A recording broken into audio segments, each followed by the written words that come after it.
Bwana Yesu asifiwe.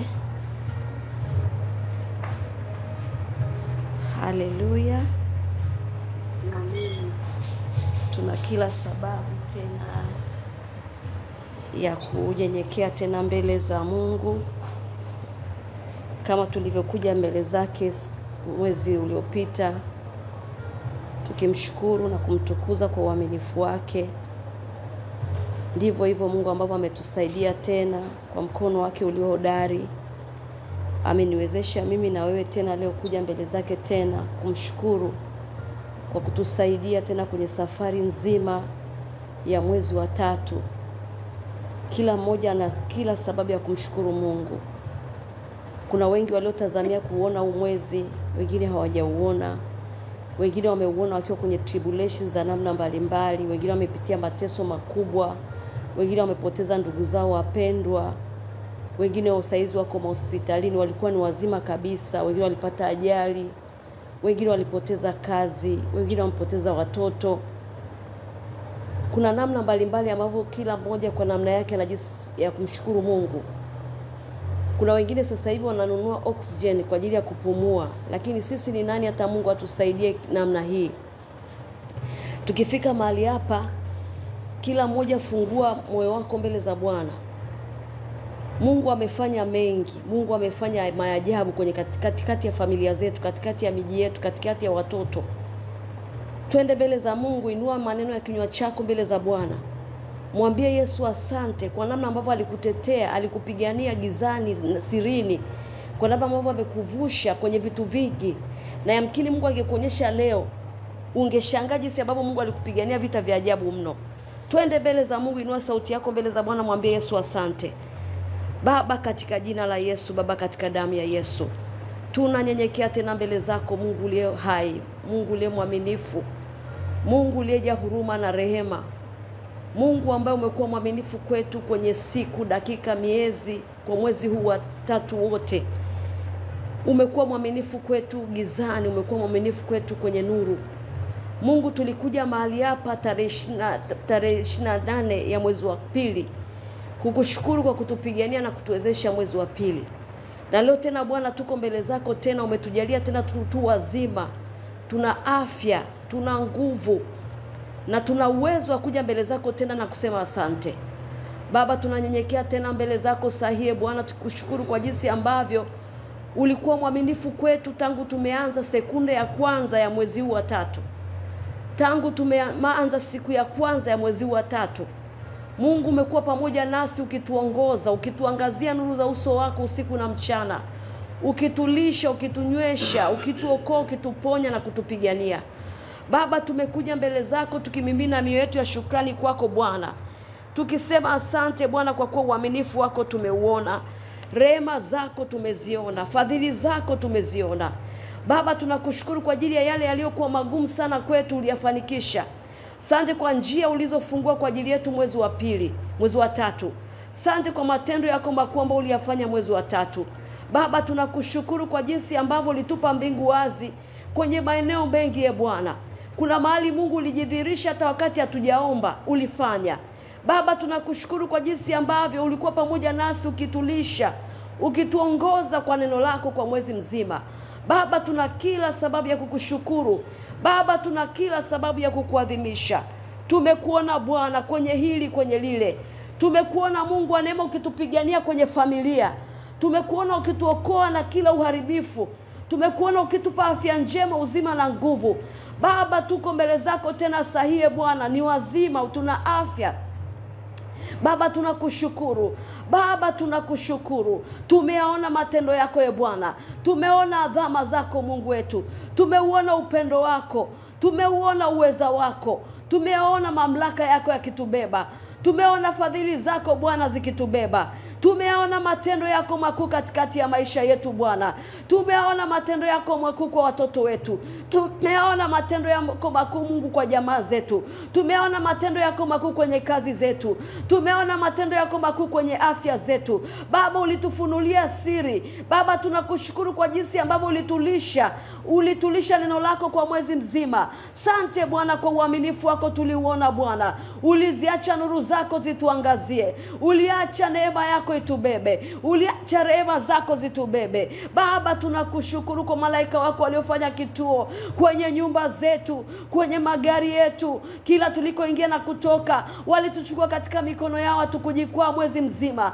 Baba, tunakushukuru. Yalikuwa mengi ya kusababisha tujikwae. Yalikuwa mengi ya kusababisha tuangamie. Lakini Mungu ulikuwa pamoja nasi. Ulikuwa ngao yetu Bwana. Ulikuwa kigao chetu Bwana. Ulikuwa nguvu yetu Bwana. Ulikuwa haki yetu Bwana. Baba, tunakurudishia sifa na utukufu. Baba, tunakurudishia sifa na utukufu. Mungu wetu ni nani aliye kama wewe? Mungu wetu ni nani aliye kama wewe? Tumeuona uaminifu wako, mfalme wa amani. Tumeziona nguvu zako, Mungu mwenye nguvu. Tumeona upendo wako, Mungu mwaminifu. Tumeona fadhili zako zikitubeba. Baba, tunakushukuru. Baba, tunakushukuru. Baba, tunakushukuru. Lilikuwa neno dogo Mungu kuja mahali hapa tarehe 28 ya mwezi wa pili, kukushukuru kwa ajili ya mwezi wa pili na kukuomba tena kuingia mwezi wa tatu. Lakini Baba, umefanya zaidi ya tulivyoomba.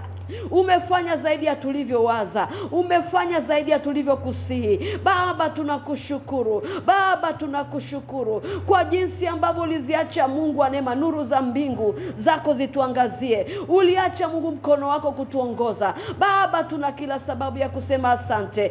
Asante Roho Mtakatifu kwa jinsi ambavyo ulitushauri, kwa jinsi ambavyo ulituongoza, kwa jinsi ambavyo ulitutegemeza, kwa jinsi ambavyo ulitufundisha. Baba, tumekuja mbele zako, tunakushukuru. Tumeona mema yako, tumeuona upendo wako, tumeona fadhili zako, tuliuona uaminifu wako Baba. Asante kwa kuwa ulituokoa na tanzi, ulituokoa na mashauri ya mataifa na makusudi ya watu. Ukuacha mguu wetu usogezwe Bwana. Baba, tunakushukuru. Tulilala salama tukamka salama. Tulianza siku salama tukazimaliza salama. Baba, tunasema asante.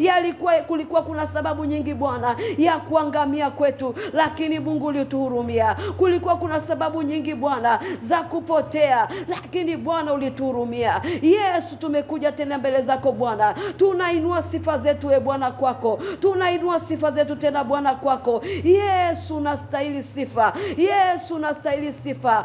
Asante kwa jina lako Bwana. Kwalo tuliokolewa, kwalo tulifunguliwa, kwalo tuliponywa, kwalo tulilindwa. Asante kwa jina lako Bwana. Baba, asante kwa jina lako. Asante kwa damu yako, kwa jinsi ambavyo ilinena mema kwa ajili yetu mwezi mzima. Asante kwa damu yako Bwana Yesu, ilionena mema kwenye nyumba zetu, ilionena mema juu ya ndugu zetu, ilionena mema juu ya ndoa zetu, ilionena mema juu ya biashara zetu kwa mwezi mzima. Baba, tumekuja mbele zako Bwana kuziangusha taji zetu mbele zako, kuangusha sifa zetu mbele zako. Yesu, tunasema asante. Kama siwe Bwana tusingekuweko mahali hapa. Kama sikutusaidia tusingesimama mahali hapa. Kama sikututegemeza Bwana tusingesimama mahali hapa. Hakika Bwana tunakushukuru. Hakika ni Ebeneza. Umetusaidia Yesu. Uliondoa vikwazo mbele yetu. Uliondoa magogo mbele yetu. Uliondoa vikwazo kwenye njia zetu. Baba, ulitusaidia. Baba, ulitusaidia. Kama siwe Yesu kutusaidia, Israeli na aseme sasa. Kama siwe kusaidia watoto wetu, Israeli na aseme sasa. Baba, tunakuja mbele zako Bwana. Tunakushukuru kwa jinsi ambavyo ulitusaidia kwenye kipato. Ulitusaidia kwenye kipato. Baba, tunasema asante. You receive all the praise, oh God. Receive all the praise, oh God. Inua sifa zako mbele za Bwana. Inua sifa zako mbele za Bwana. Mshukuru Mungu kwa wema wake na fadhili zake nyingi alizokutendea. Mshukuru watoto wako walitoka na kuingia na kurudi salama. Mshukuru kwa ajili ya ndoa yako. Mshukuru kwa ajili ya familia yako. Mshukuru kwa ajili ya ndugu zako wa kike na wa kiume. Mwambie Yesu asante. Kama si Yesu kuwa pamoja nasi, kama si Yesu kutusaidia, kama si Yesu si kutudhibitisha, hakuna hata mmoja anaweza kuongeza neno lolote mahali hapa. Mungu ametusaidia. Mungu ametuwezesha. Mungu alitusimamisha. Mungu alituokoa. Kulikuwa na mambo mengi kabisa ambayo tulipaswa kuangamizwa nayo. Kulikuwa kuna mambo mengi kabisa ambayo tulipaswa kabisa kuuawa nayo, lakini Mungu alikuwa upande wetu. Lakini Mungu alikuwa ngao yetu. Lakini Mungu alikuwa kigao kikao chetu, lakini Mungu alikuwa kimbilio letu. Mwambie Yesu asante. Baba asante, Baba asante, Baba asante, Baba asante, Baba asante. Ulibariki afya zetu, ulibariki chakula chetu, ulibariki hewa tunayovuta, ulibariki hewa tunayovuta, ulibariki maji tunayokunywa, ulibariki Mungu wa neema kazi zetu za mikono. Baba tunakushukuru, tuliingia kwenye mwezi tukiwa na afya njema, umetujalia tena Bwana leo tuna afya njema. Baba tunakushukuru. Father, we give you praise. Father, we give you praise. Father, receive all the praise.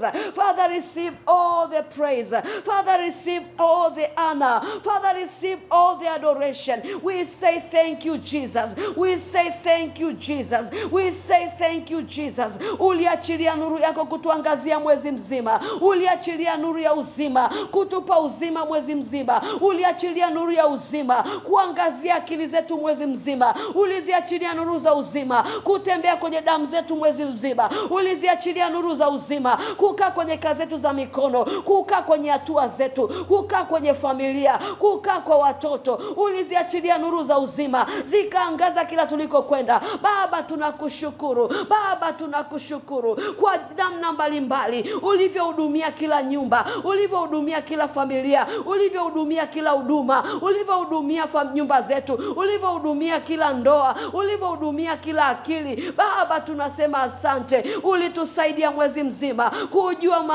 kujua kwa jinsi ambavyo yatupasa tukae kwenye kutembea na kukaa kwenye ufalme wako Bwana. Tuasante mfalme wa amani kwa jinsi ambavyo ulituchukua kwa mwezi mzima ukitufundisha kwa namna mbalimbali jinsi ya kukaa na kutembea kwenye kusudi lako. Yesu tunakushukuru. Yesu tunakushukuru. Yesu tunakushukuru. Yesu tunakushukuru. Hakika wewe ni njia, tuliona njia. Hakika wewe ni kweli, tulijua kweli. Hakika wewe ni uzima, tuliupata uzima. Baba tunasema asante. Receive the praise for everybody. Receive all the praise for every family. Receive all the praise, oh God. Receive all the praise for every ministry. Receive all the praise, oh God.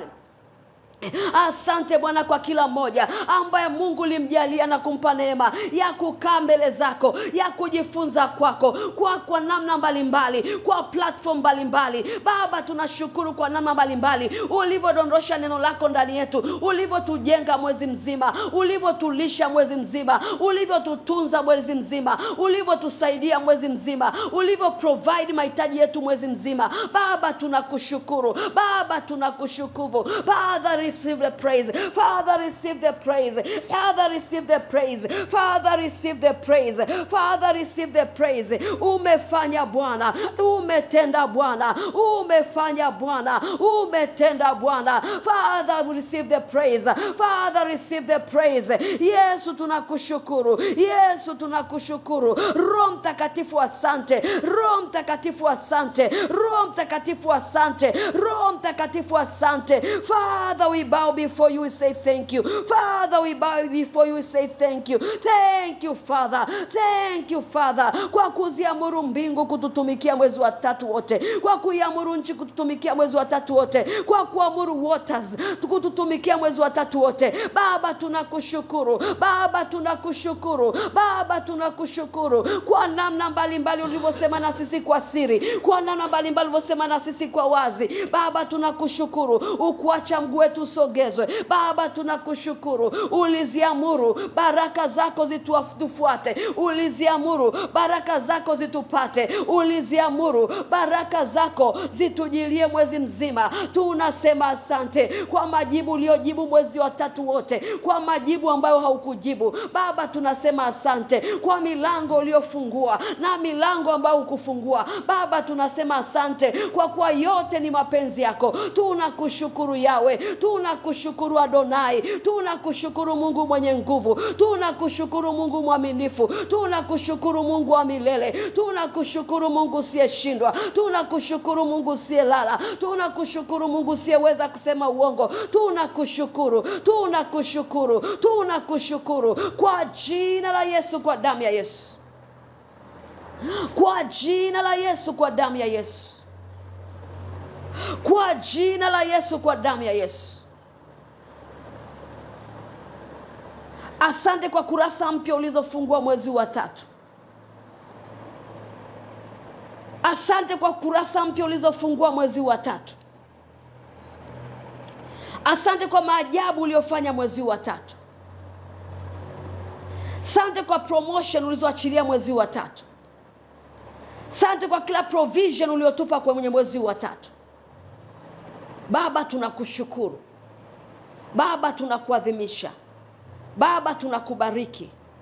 Katika jina la Yesu, katika damu ya Yesu. Katika jina la Yesu, katika damu ya Yesu. Asante Bwana kwa uaminifu wako na kwa matendo yako makuu. Ni kwa damu ya Yesu na kwa jina la Yesu. Tunakushukuru na kukuadhimisha kwa kuwa unastahili.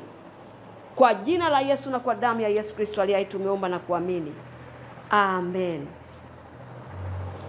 Bwana Yesu asifiwe. Haleluya. Yes, amen. Sema haleluya. Haleluya. Ninakusifu Bwana.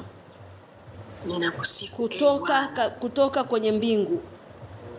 Kutoka kwenye mbingu. Ninakusifu mahali pako palipo juu. Ninakusifu mahali pako palipo juu. Msifuni enyi malaika wake wote. Msifuni enyi malaika wake wote. Msifuni majeshi yake yote. Msifuni majeshi yake yote. Msifuni jua na mwezi. Msifuni jua na mwezi. Msifuni nyota zote zenye mwanga. Msifuni nyota zote zenye mwanga. Msifuni enyi mbingu za mbingu. Msifuni enyi mbingu za mbingu. Nanyi maji mlioko juu ya mbingu. Nanyi maji mlioko juu ya na mbingu. mlisifu jina la Bwana. Na mlisifu jina kwa maana aliamuru vikaumbwa. Kwa maana aliamuru vikaumbwa. Amevidhibitisha hata milele. Amevidhibitisha hata milele. Ametoa amri wala haitapita. Ametoa amri wala haitapita. Msifuni Bwana kutoka nchi. Msifuni Bwana kutoka nchi. Enyi nyangumi na vilindi vyote. Enyi nyangumi na vilindi moto vyote. Na mvua ya mawe. Moto na mvua ya theluji na mvuke. Theluji na mvuke. Upepo wa dhoruba ulitendalo neno lake. Upepo wa dhoruba ulitendalo neno lake. Milima na vilima vyote. Milima na vilima vyote. Miti yenye matunda na mierezi yote. Miti yenye matunda na mierezi yote. Hayawani na wanyama wafugwao. Hayawani na wanyama wafugwao. Vitambaavyo na ndege wenye mbawa. Vitambaavyo na ndege wenye mabawa. Wafalme wa dunia na watu wote. Wafalme wa dunia na watu wote. Wakuu makadhi wote wa dunia.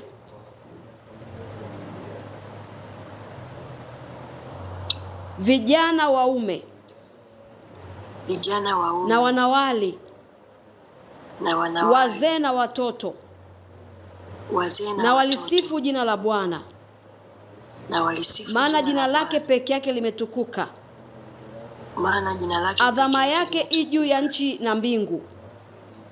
Adhama yake juu ya nchi. Naye amewainulia watu wake pembe. Naye amewainulia watu. Sifa za wataua wake wote. Sifa za wataua wana wa Israeli. Wana wa Israeli. Watu walio karibu naye.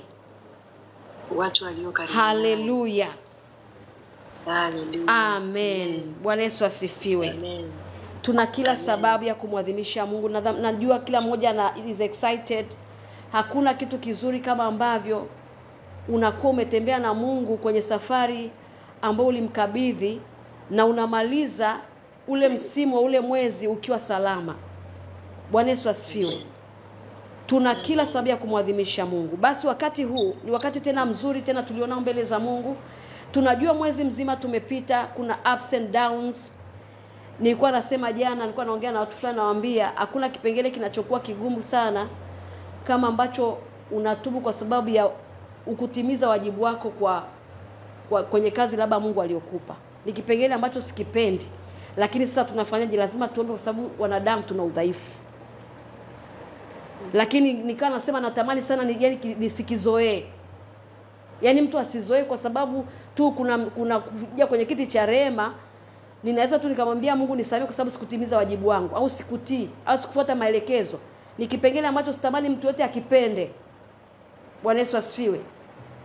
Yaani tukosee makosa mengine ya kawaida, lakini kipengele cha kutokutii sauti ya Mungu, kutokufuata maelekezo, kutokufuata kile ambacho Mungu alikuambia ufanye, yaani ni kitu ambacho natamani tusikizoee. Bwana Yesu asifiwe. Sasa hivi tuende mbele za Mungu, tunaenda kunyunyiza damu ya Yesu kwenye mwezi mzima wa pili, wa tatu wote. Tumwambie Mungu atuhurumie na kutusamee mahali popote ambapo hatukuenda sawa sana makusudi yake.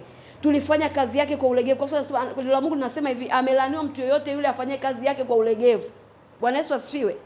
Mahali popote ambapo hatukufanya kazi ya Mungu kwa usahihi, mahali popote ambapo Mungu amekuita, inawezekana sio kwenye madhabahu hii, lakini kuna kipengele ambacho unatakiwa ufanyie kazi, eneo fulani Mungu alikupa, ni wajibu wako, lakini kwa sababu zisizo na kamili hukufanya sawa sawa, au ulifanya kwa ulegevu, au kutii sauti ya Mungu, uliamua sasa hichi kitu fanya hivi, ukufanya. Hebu tuende mbele za Mungu, tumwambie Mungu turehemu na kutusamee kwa namna ambavyo tulitembea mwezi mzima kinyume na makusudi yako. Hatukutii sauti ya Roho Mtakatifu, hatukufanya wajibu wetu sawa sawa, hatukutii sheria zako. Twende mbele za Mungu. Baba, katika jina la Yesu, katika damu ya Yesu, tunanyunyiza damu ya Yesu Kristo aliye hai kwenye mwezi mzima wa tatu wote, kwenye kila sekunde, dakika na saa. Baba, tukisema hatukufanya uovu kwenye mwezi mzima, tunajidanganya wenyewe. Tukisema tulitembea kwa ukamilifu mwezi mzima, Bwana, tunajidanganya wenyewe. Kama wanadamu, Bwana, tulipungukiwa na utukufu wako kwenye maeneo mengi. Baba, tumekuja mbele zako kama makuhani, tunakuomba utusamee mahali popote ambapo Mungu tulifanya kazi yako kwa ulegevu, mahali popote ambapo hatukuangaza nuru, mahali tulipotakiwa tuangaze nuru. Baba, tunakusikwa kadri ya wingi wa rehema zako. Tunakuomba utuhurumie Bwana, tunakuomba utusamee. Hakika Bwana tumekuasi, hakika Bwana tulipungua mbele zako. Baba, tunakuomba rehemu. Baba, tunakuomba rehemu. Baba, tunakuomba rehemu. Baba, tunakuomba rehemu. Baba, tunakuomba rehemu. Baba, tunakuomba rehemu. Baba, tunakuomba rehemu. Turehemu e Bwana, turehemu e Bwana, turehemu e Bwana, turehemu e Bwana, turehemu e Bwana, sawa sawa na fadhili zako, kiasi cha wingi wa rehema zako. Tunanyunyiza damu ya Yesu kwenye mwezi mzima. Tusame Bwana Yesu kwa kulala usingizi, tusame kwa kutokukesha, tusame kwa kutokuomba, tusame kwa kutokusoma neno lako, tusame kwa kutokutembea kwenye njia zako. Tusame Bwana Yesu kwa namna mbalimbali. Bwana, tulitakiwa tufanyike msaada kwenye familia, hatukuwa msaada. Tulitakiwa tuangaze nuru yetu, hatukuangaza. Baba, tunakusihi uturehemu. Baba, tunakusihi uturehemu. Kuna mahali sahihi ulitaka tuwepo, hatukwenda. Baba, tunakuomba utusamee. Tumeufuata sana mwili, tukaacha kukusikiliza wewe. Tumeusikiliza sana mwili, tukaacha kukufuata wewe. Baba, tusamee kwa ajili ya njia zetu zote mbaya tulizoziendea, kwa ajili ya njia zetu zote mbaya tulizozifuata. Baba, tunakuomba utusamee. Ikiwa iko njia inaonekana sawa kabisa machoni pangu, lakini mwisho wake ni ubatili, mwisho wake ni upotevu, ambao Mungu nilichagua kinyume na njia yako, ambao Mungu nilichagua kinyume na makusudi yako. Baba, nimekuja mbele zako, ninaomba toba. Baba, ninaomba toba kwa ajili ya nadhiri zote ambazo Mungu niliziweka kwako, ambazo Mungu sijazitimiza mpaka leo. Baba, ninakuomba unisamee. Baba, nakuomba unisamee. Baba, nakuomba unisamee. Ninakuomba kwa kadri ya wingi wa rehema zako Bwana. Baba, rehemu kazi zangu. Baba, rehemu familia yangu. Baba, rehemu nyumba yangu. Baba, rehemu ndugu zangu. Baba, ninaomba toba. Baba, ninaomba toba. Baba, ninaomba toba kwa namna ambavyo Mungu umesema na mimi kwa ajili ya vitu mbalimbali ambavyo nitakiwa kufanya, lakini sikufanya Bwana, lakini sikufanya Bwana. Nimekuwa kaidi. Baba, ninakuomba unihurumie. Baba, ninakuomba unihurumie. Baba, nakuomba unihurumie kwa namna nilivyoenenda, kwa namna nilivyoingia na kutoka mwezi mzima. Baba, ninaomba toba. Baba, ninaomba toba. Baba, ninaomba toba kwa kusimama katika njia ya wakosaji, kwa kufanya shauri na watu na wenye mizaa. Baba, ninakuomba unisamee. Baba, ninakuomba unisamee. Baba, nakuomba unihurumie. Yesu ni rehemu. Yesu ni rehemu. Yamkini Bwana kuna namna ambavyo milango ingefunguka mbele yangu mwezi huu, lakini kwa sababu ya ulegevu, lakini kwa sababu ya uzito, lakini kwa sababu ya kutokutii, sikufikia viwango navyotakiwa huo mlango ufunguke. Baba nisamee, niliomba maombi ambayo yalikuwa ni finyu sana mwezi huu. Baba nisamee, ikiwa ulitaka niombe zaidi, lakini niliomba kwa ulegevu, nililala sana. Yesu nisamee, Yesu nisamee. Yamkini familia yangu kuna mabaya inapitia kwa sababu sikusimama kwenye nafasi yangu, kwa sababu sikuomba, kwa sababu sikukesha, kwa sababu sikufunga. Baba nisamee, Baba nisamee. Umesema mimi ni nuru ya ulimwengu. Nisamee mahali popote Bwana ambako nilikataa kuangaza kwa sababu ya uvivu wangu, kwa sababu ya ulegevu, kwa sababu ya uzembe. Baba nisamee, Baba nisamee, Baba nisamee, Baba nisamee. Nirehemu Mungu wa wokovu wangu, nirehemu Mungu wa wokovu wangu, nirehemu Mungu wa wokovu wangu. Rehemu familia yangu, rehemu ndoa yangu, rehemu kazi zangu, rehemu biashara zangu. Baba yamkini kuna mapatano nilifanya na wenzangu lakini sikuyatimiza kwenye biashara, kwenye kazi. Baba ninaomba toba, Baba ninaomba toba, Baba ninaomba toba kwa mapatano mbalimbali niliyofanya, nilioingia na wengine ambayo Mungu sikuyatimiza mwezi huu. Baba ninakuomba unisamee, Baba nakuomba unisamee kwa nadhiri zote nilizoweka mbele zako wakati nina shida, ambazo Mungu sikuziondoa, ambazo Bwana sijaziondoa na hakuna sababu ya kutoshindwa kuziondoa. Baba naomba unisamee, Baba naomba unisamee.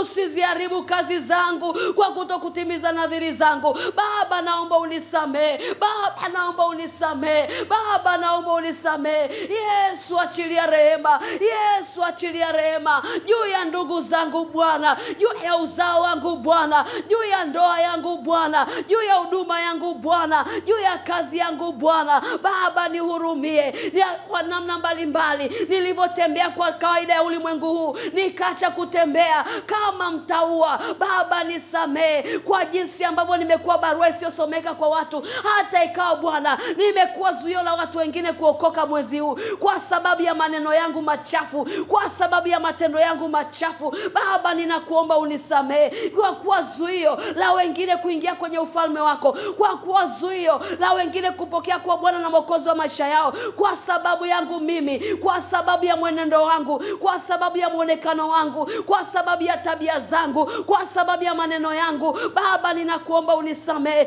Yesu nitakase, Yesu nitakase, Yesu nitakase, Yesu nitakase. Nitakase e Bwana, nitakase e Bwana, nitakase e Bwana, nisafishe e Bwana kwa damu ya Yesu, kwa damu ya Yesu. Takasa familia yangu, takasa ndugu zangu, takasa jamaa zangu, takasa wote ninaowaombea. Ninanyunyiza damu ya Yesu juu ya watoto wangu wote, juu ya ndugu zangu wote, juu ya jamaa zangu wote, juu ya rafiki zangu wote, juu ya wote Bwana ninaowaombea. Baba ninaachilia damu ya Yesu Kristo kwenye maisha yao. Baba ninatubu kwa ajili ya njia zao zote walizoziendea mwezi mzima. Baba ninakuomba samee, Baba ninakuomba samee dhidi ya milango mbalimbali ya uovu waliofungua kwenye malango yao, kwenye nyumba zao, kwenye biashara zao, kwenye kazi zao, kwenye ndoa zao. Baba ninanyunyiza damu ya Yesu kwa ajili ya wote ninaowaombea. Ninatubu kwa namna mbalimbali Bwana walienenda, waliingia na kutoka mwezi huu kinyume na makusudi yako. Baba ikiwa ghadhabu yako inawaka juu ya wote ninaowaombea, Baba ninatubu, Baba ninatubu, Baba ninatubu. Rehemu familia yangu, rehemu wazazi wangu, rehemu ndugu zangu wa kike na wa kiume. Rehemu Bwana, rehemu watoto wetu, rehemu jamaa zetu, rehemu wenza wetu, rehemu huduma zetu, rehemu kazi zetu. Baba tunatubu, Baba tunatubu. Yesu samee, Yesu samee, Yesu samee, Yesu samee. Baba ikiwa kuna yeyote kwenye familia yetu amekufuru neno lako, amekufuru kazi yako. Baba tunatubu, Baba tunatubu, Baba tunatubu kwa ajili ya milango wazi iliyoko kwenye familia, iliyoko kwenye ukoo, kwa sababu ya uasi, kwa sababu ya makosa, kwa sababu ya njia mbaya zilizoendewa mwezi huu. Baba tunakuomba samehe, Baba tunakuomba rehemu, Baba tunakuomba samehe kwa damu ya Yesu, kwa damu ya Yesu, kwa damu ya Yesu, kwa damu ya Yesu, kwa damu ya Yesu. Baba tunakusihi kwa damu ya Yesu, tutakase tena, tutakase tena, tutakase tena, turidhie tena, tutakabali tena, turidhie tena Yawe, turidhie tena Yawe, turidhie tena, tutakabali tena, turidhie tena Yesu, tukubali tena, tuchukue tena kwa damu ya Yesu, kwa damu ya Yesu, kwa damu ya Yesu. Baba tunaomba kibali chako tena, Baba tunaomba kibali chako tena, Baba tunaomba kibali chako tena. Baba tupe nafasi tena, Baba tupe nafasi tena, Baba tupe nafasi tena, Baba tutakabali tena, Baba turidhie tena, Baba tupe kibali tena. Baba tunaomba kibali kwako, Baba tunaomba kibali kwa wanadamu, Baba tunaomba kibali juu ya uso wa nchi, Baba tunaomba kibali kwenye mbingu zako. Baba usituache, Baba tunaomba mbingu wazi, Baba tunakuomba utupe mbingu wazi. Ikiwa kuna makosa, dhambi na uovu ulisababisha mbingu zikafunga, Baba tunakusihi kwa kadri ya wingi wa rehema zako, tuhurumie Bwana dhidi ya mbingu mbalimbali zilizofunga kwa sababu ya namna tulivyoenenda. Yesu tuhurumie, Yesu tuhurumie. Ikiwa nchi imesimama kinyume chetu kwa sababu ya kutokutii kwetu, kwa sababu ya kutokusikia sauti yako kwa bidii, Yesu tunakuomba utuhurumie, Yesu tunakuomba utuhurumie, Yesu tunakuomba uturidhie katika jina la Yesu, katika damu ya Yesu, katika jina la Yesu, katika damu ya Yesu. Bwana Yesu, ridhia watoto wetu tena, ridhia nyumba zetu tena, ridhia ndugu zetu tena kwa damu ya Yesu, ridhia familia zetu tena kwa damu ya Yesu, ridhia biashara zetu tena kwa damu ya Yesu, ridhia marafiki zetu tena kwa damu ya Yesu, ridhia jamaa zetu tena kwa damu ya Yesu, ridhia huduma zetu tena kwa damu ya Yesu, ridhia maisha yetu tena kwa damu ya Yesu. Turidhie tena Yesu, turidhie tena Bwana, turidhie tena Bwana, turidhie tena Bwana, tutakabali tena Bwana, tutakabali tena Bwana, tutakabali tena Bwana kwa ajili ya kusudi lako, kwa ajili ya makusudi yako, kwa ajili ya mapenzi yako. Tutakabali, tutakabali, tutakabali, tutakabali, tutakabali kwa jina la Yesu, kwa damu ya Yesu, kwa jina la Yesu, kwa damu ya Yesu. Asante Yesu. Katika jina la Yesu, katika damu ya Yesu tumeomba na kuamini. Haleluya. Amen. Bwana Yesu asifiwe. Kabla tujaingia kwenye hatua tunayofuata, hebu jitahidi kuwa consistent kwenye vitu vya Mungu. Hebu tuache maisha ya mazoea. Nimesema hapo mwanzo, yani haipendezi kitu ambacho unakuta tunarudia kila siku. Mungu naomba unisamehe sikufanya kwa ukamilifu, nilifanya kwa ulegevu. Uliahidi kwa Mungu nitaomba kwa bidii mwezi huu. Kuna watu ambao hawakuomba. Hivi unajua kutokuomba kwako ina maana nuru yako haiangazi. Kutokusimama kwenye nafasi kwa ajili ya familia yako, ukoo wako, kuna vitu vinapita, shetani anapitisha. Neno la Mungu linasema amelaaniwa yote yule anayefanya kazi ya Mungu kwa ulegevu. Tumekuja duniani tumejifunza kufanya kazi.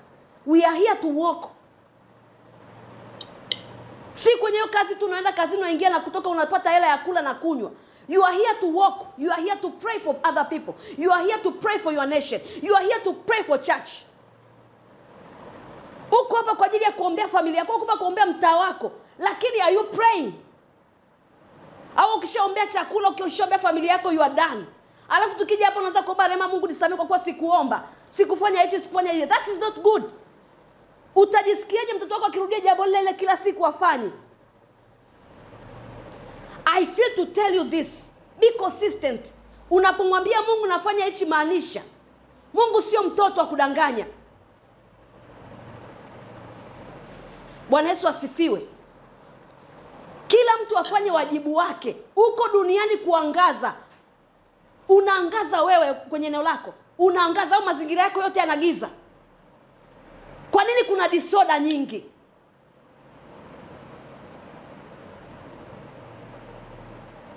Tunatoka na hili neno kutoka mwezi huu kuingia mwezi ujao. Make sure you let your light shine. Acha uvivu. Tuache uvivu. Kanisa ni wavivu. Tuache uvivu. Hallelujah. Amen. Amen. Sahi tunaenda kujitakasa mbele za Bwana. Amen. Kwa ajili ya kuingia kwenye kushiriki meza ya Bwana. Bwana Yesu asifiwe. Amen. Natumaini kila mtu ameshaandaa meza na kinywaji cha kugeuza kuwa mwili na damu ya Yesu na mkate. Haleluya. Tukiwa tunajiandaa, sema Bwana Yesu. Bwana Yesu, ninakushukuru kwa uaminifu wako. Ninakushukuru kwa uaminifu na kwa kujitoa kwa ajili yangu. Na kwa kujitoa kwa ajili yangu. Ulikaa sehemu ambayo nilitakiwa nikae. Ulikaa sehemu ambayo nilitakiwa nikae. Ulinilipia gharama ambazo ningetakiwa nilipe. Ulinilipia gharama ambazo nilitakiwa kulipa. Ulichukua mizigo yangu. Ulichukua mizigo na mateso yangu. Na mateso yangu. Leo kwa damu ya Yesu. Leo kwa damu ya Yesu. Ninajitakasa kwa ajili ya kupokea. Ninajitakasa kwa ajili ya ushuhuda wa ulioko kwenye mwili wako na damu yako. Ushuhuda uliopo kwenye mwili wako na damu yako. Ninajitakasa kwa ajili ya kupokea. Ninajitakasa kwa ajili ya kila kupokea. Ushindi uliofungwa kwenye mwili na damu yako. Kila ushindi uliofungwa kwenye mwili na damu yako. Ninajitakasa kwa ajili ya kupokea. Ninajitakasa kwa ajili ya kupokea. Mamlaka iliyofungwa kwenye mwili na damu yako. Mamlaka iliyofungwa kwenye mwili na Baba, katika jina la Yesu, katika damu ya Yesu. Baba, katika jina la Yesu, katika damu. Tukiwa tunajiandaa kuvuka mwezi. Tukiwa tunajiandaa kuvuka. Tumesimama kwenye lango la mwezi. Tumesimama kwenye lango la mwezi. Lango la kutokea mwezi wa 3. Lango la kutokea. Tukiwa tumevaa utayari miguuni mwetu. Tukiwa tumevaa utayari miguuni mwetu. Tumebeba upanga mikononi mwetu. Tumebeba upanga mikononi mwetu. Tumejifunga kweli viunoni mwetu. Tumejifunga kweli viunoni mwetu. Tumevaa diria haki kifuani. Tumevaa diria haki. Tumevaa chepeo ya wokovu. Tumevaa chepeo na kuibeba ngao ya imani. Na kuibeba ngao ya imani. Baba, kwa jina la Yesu. Baba, kwa jina la Yesu. Tunapoenda kushiriki mwili na damu yako. Tunapenda kushiriki mwili na damu yako. Asante kwa kuwa yale makusudi yako makamilifu. Asante kwa kuwa yaliyoko kwenye mwili wako na damu yako. Yaliyoko kwenye kwa habari ya utakaso wetu. Kwa habari ya na utakaso wa familia. Na utakaso wa tunaenda kupokea kwa ukamilifu wote. Tunaenda kupokea kwa ukamilifu. Ninasimama kama dhamana. Nasimama kama mwakilishi. Nasimama kwa niaba ya wote ninaowaombea. Niaba ya wote na mwili huu ni mmoja. Lakini nashiriki kwa ajili ya wengi. Lakini nashiriki kwa ajili ya wengi. Walioko connected na maisha yangu. Walioko connected na maisha. Kwa jina la Yesu, kwa damu ya Yesu. Kwa jina la Yesu. Kila nitakachotamka mahali hapa. Kila ninachopokea kupitia mwili na damu ya Yesu. Na wao wanapokea hivyo hivyo katika jina la Yesu. Hivyo katika jina la Yesu. Inua mkate juu. Sema Baba, katika jina la Yesu. Baba, katika asante kwa mwili wako. Uliotoa kwa ajili yetu. Asante Bwana Yesu. Kwa kuwa ninapoenda kushiriki mwili wako. Ninaingia ndani ya mwili wako. Na wewe ndani ya mwili wangu. Kwa jina la Yesu, kwa damu ya Yesu. Kama ilivyoandikwa. Ya kwamba ulichubuliwa kwa ajili yetu. Huu mwili nilioshika mkononi mwangu. Ndio ule mwili ambao uliutoa kwa ajili yetu. uliotoa kwa nami ajili naupokea yetu. kwa moyo wa shukrani kwa jina la Yesu. Nami napokea kwa moyo wa shukrani kwa jina Inua la kikombe Yesu. juu.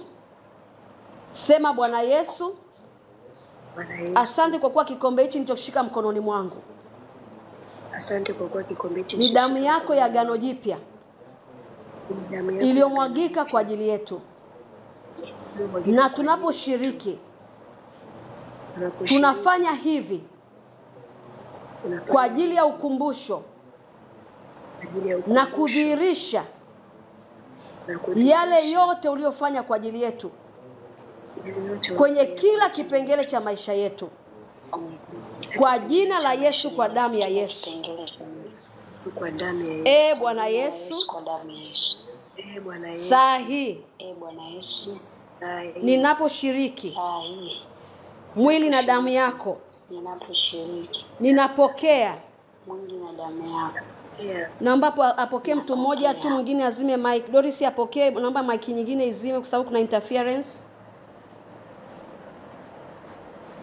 Haleluya. Sema, Bwana Yesu, Bwana Yesu, natamka na kutangaza, ninaposhiriki mwili na damu yako, ninaposhiriki mwili na damu, ninapokaribia kuimaliza siku ya mwisho ya mwezi wa 3, ninapokaribia kuimaliza siku ya mwisho ya mwezi wa 3, ninaingia mwezi wa 4 ninaingia kwa agano jipya la damu ya Yesu, kwa agano jipya na mwili wa Yesu Kristo.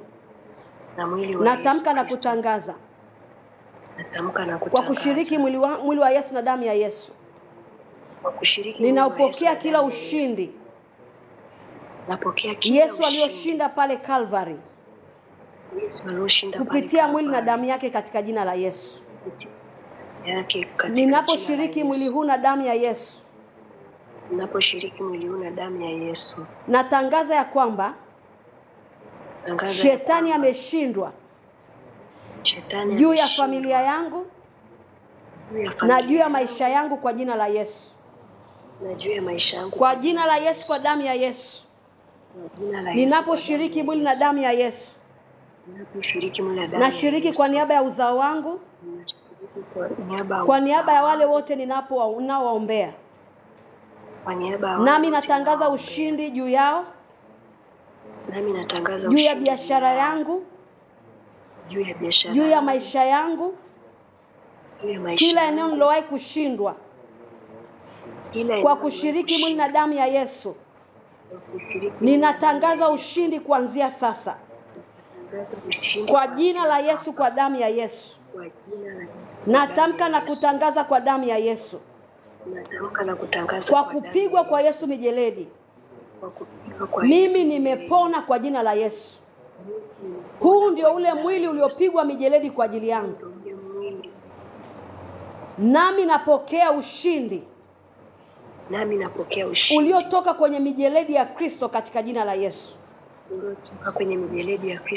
Kwa kupitia mwili huu na damu ya Yesu Kristo, Yesu alifanyika maskini kwa ajili yangu, nami napokea exchange ya utajiri niliyopokea kupitia mwili wa Kristo katika jina la Yesu. Kwa jina la Yesu, kwa damu ya Yesu. Yesu alichukua adhabu ya amani yangu juu ya huu mwili. Yesu alichukua adhabu ya amani yangu juu ya huu mwili. Kwa kushiriki mwili na damu ya Yesu, kwa kushiriki mwili na damu ya Yesu, naipokea amani kwa jina la Yesu.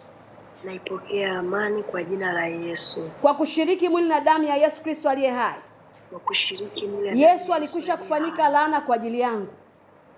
Yesu alikwisha kufanyika laana. Ninaposhiriki mwili na damu ya Yesu leo, ninaposhiriki mwili na kila laana iliyokuwa juu ya maisha yangu,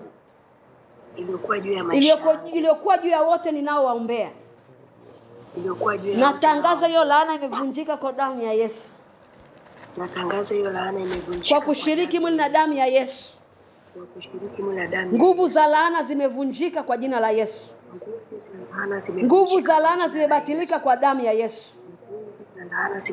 Nguvu za laana zimebatilika kwa damu ya Yesu. Nguvu za laana zimebatilika kwa damu ya Yesu. Kwa jina la Yesu, kwa damu ya Yesu. Damu ya Yesu, kwa jina la Yesu aliachilia agano bora juu ya maisha yangu. Yesu aliachilia agano bora kupitia agano bora la damu ya Yesu tunaloshiriki siku ya leo. Kupitia agano bora la damu ya Yesu tunaloshiriki siku ya leo. Maagano yote yanaonena kinyume cha maisha yangu. Maagano yote yanaonena kinyume cha maisha yangu. Kwa kushiriki mwili na damu ya Yesu siku ya leo. Kwa kushiriki mwili. Hayo maagano yamebatilika kwa damu ya Yesu. Hayo maagano yamebatilika kwa natamka na kutangaza kwa damu ya Yesu. Natamka na kutangaza kwa kushiriki mwili na damu ya Yesu. Mimi ni mateka wa Kristo. Mimi ni mateka wa damu ya Yesu. Mimi ni mateka wa Kristo kwa jina la Yesu.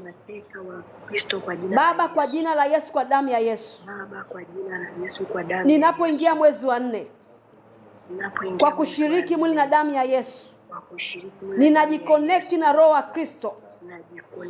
Ninajiconnect na Roho Mtakatifu. Ninajiconnect na makusudi yote ya Mungu yaliyofungwa kwenye mwili na damu ya Yesu.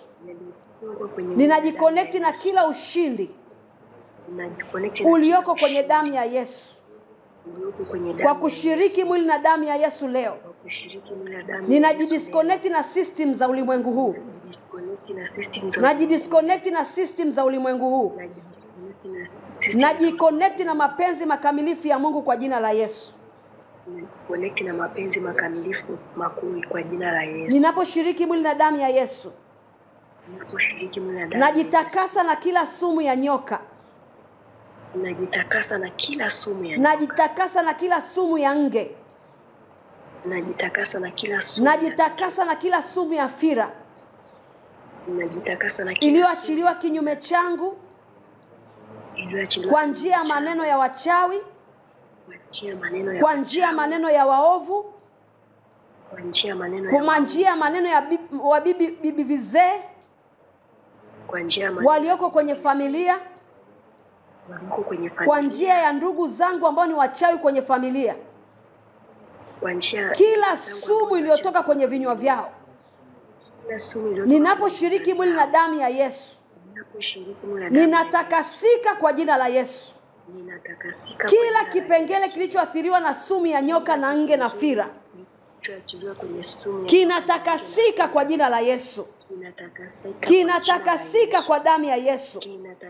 Ninaposhiriki damu ya Yesu Kristo aliye hai, napokea utakaso wa sumu mbalimbali zilizoachilia uharibifu kwenye maisha yangu, zilizoachilia maangamizo kwenye maisha yangu, zilizoachilia magonjwa kwenye mwili wangu, kwa damu ya Yesu Kristo wa Nazareth. Kwa damu ya Yesu Kristo wa Nazareth, natamka na kutangaza kwa damu ya Yesu. Kwa kushiriki mwili na damu ya Yesu, niko mbali na magonjwa kuanzia leo. Najitenga na magonjwa kwa damu ya Yesu. Ninapoingia kwenye mwili wa Yesu na damu ya Yesu, najitenga na magonjwa yote kwa jina la Yesu Kristo aliye hai. Kwa kushinda kwa Yesu Calvary, mimi nimeshinda kifo kwa jina la Yesu. Yesu alikufa kwa niaba yangu. Mimi sitakufa bali nitaishi kwa jina la Yesu. Mimi sitakufa bali nitaishi kwa jina la Yesu. Yesu alikubali kupigwa mijeledi kwa ajili yangu. Sitaumwa magonjwa yote kwa jina la Yesu. Kwa Yesu kuingia kaburini, mimi sitaingia kaburini. Vitu vyangu havitaingia kaburini. Yesu aliniokoa na nguvu za kaburi. Ninaposhiriki mwili huu na damu ya Yesu iliyoingia kaburini kwa ajili yangu, natangaza nimeshinda kaburi kwa jina la Yesu. Kwa kushiriki mwili huu na damu ya Yesu, huu ulioingia kaburini kwa ajili yangu, natangaza nimeshinda nguvu za kaburi. sasa nimeshinda. Natangaza nguvu za kaburi zinaniachia. Natangaza nguvu za kaburi. Natangaza nguvu za kaburi zinaniachia. Natangaza nguvu za kaburi. Kwa mamlaka ya jina la Yesu Kristo aliye hai. Kwa mamlaka ya jina la Yesu Kristo aliye hai. Baba, katika jina la Yesu Kristo aliye hai. Natamka na kutangaza kwa jina la Yesu. Yesu alikwisha kufanyika maskini kwa ajili yangu.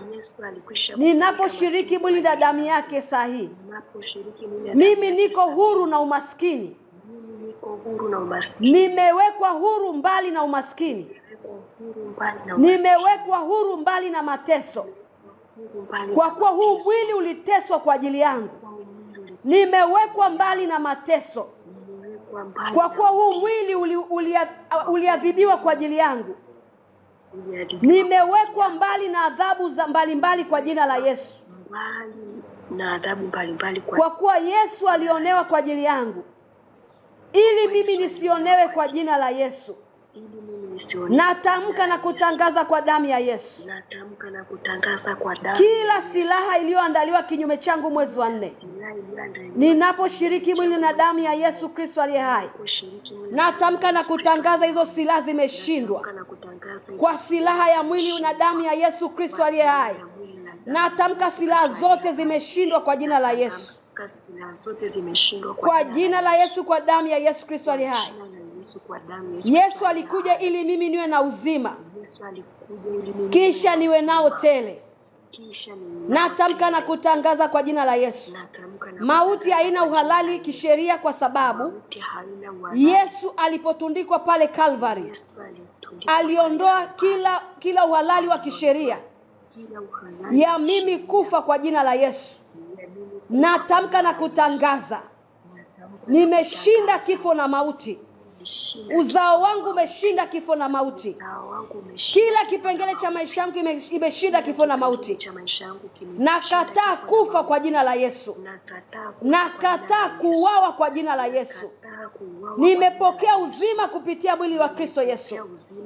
Nimepokea uzima kupitia damu ya Yesu Kristo. Nimepokea roho ya umoja pamoja na Kristo.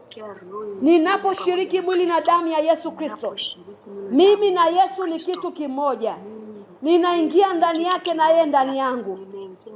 Ule ushindi Yesu aliyoutangaza, ule ushindi Yesu aliyoshinda, sawa sawa na Kolosai 2:15. Ninatangaza huo ushindi juu ya maisha yangu. Ile mamlaka Yesu aliyoshinda ya mbinguni na duniani, kwa kupitia mwili na damu yake, natangaza hiyo mamlaka sasa. Naitangaza juu ya kila kipengele cha maisha yangu. Baba, katika jina la Yesu, asante kwa nguvu zako na uweza wako. Asante kwa mamlaka yako iliyoko ndani ya mwili na damu yako. Ninapokea DNA yako Yesu. Ninapokea utakatifu. Ninapokea utii. Ninapokea unyenyekevu ulioko kwenye bloodline ya Yesu Kristo. Ninapokea uaminifu ulioko kwenye bloodline ya Yesu. Ninapokea afya njema iliyoko kwenye bloodline ya Yesu. Napokea baraka zote zoko kwenye bloodline ya Yesu. Napokea haki zangu zote zoko kwenye damu ya Yesu. Ni katika jina la Yesu na katika damu ya Yesu. Shiriki.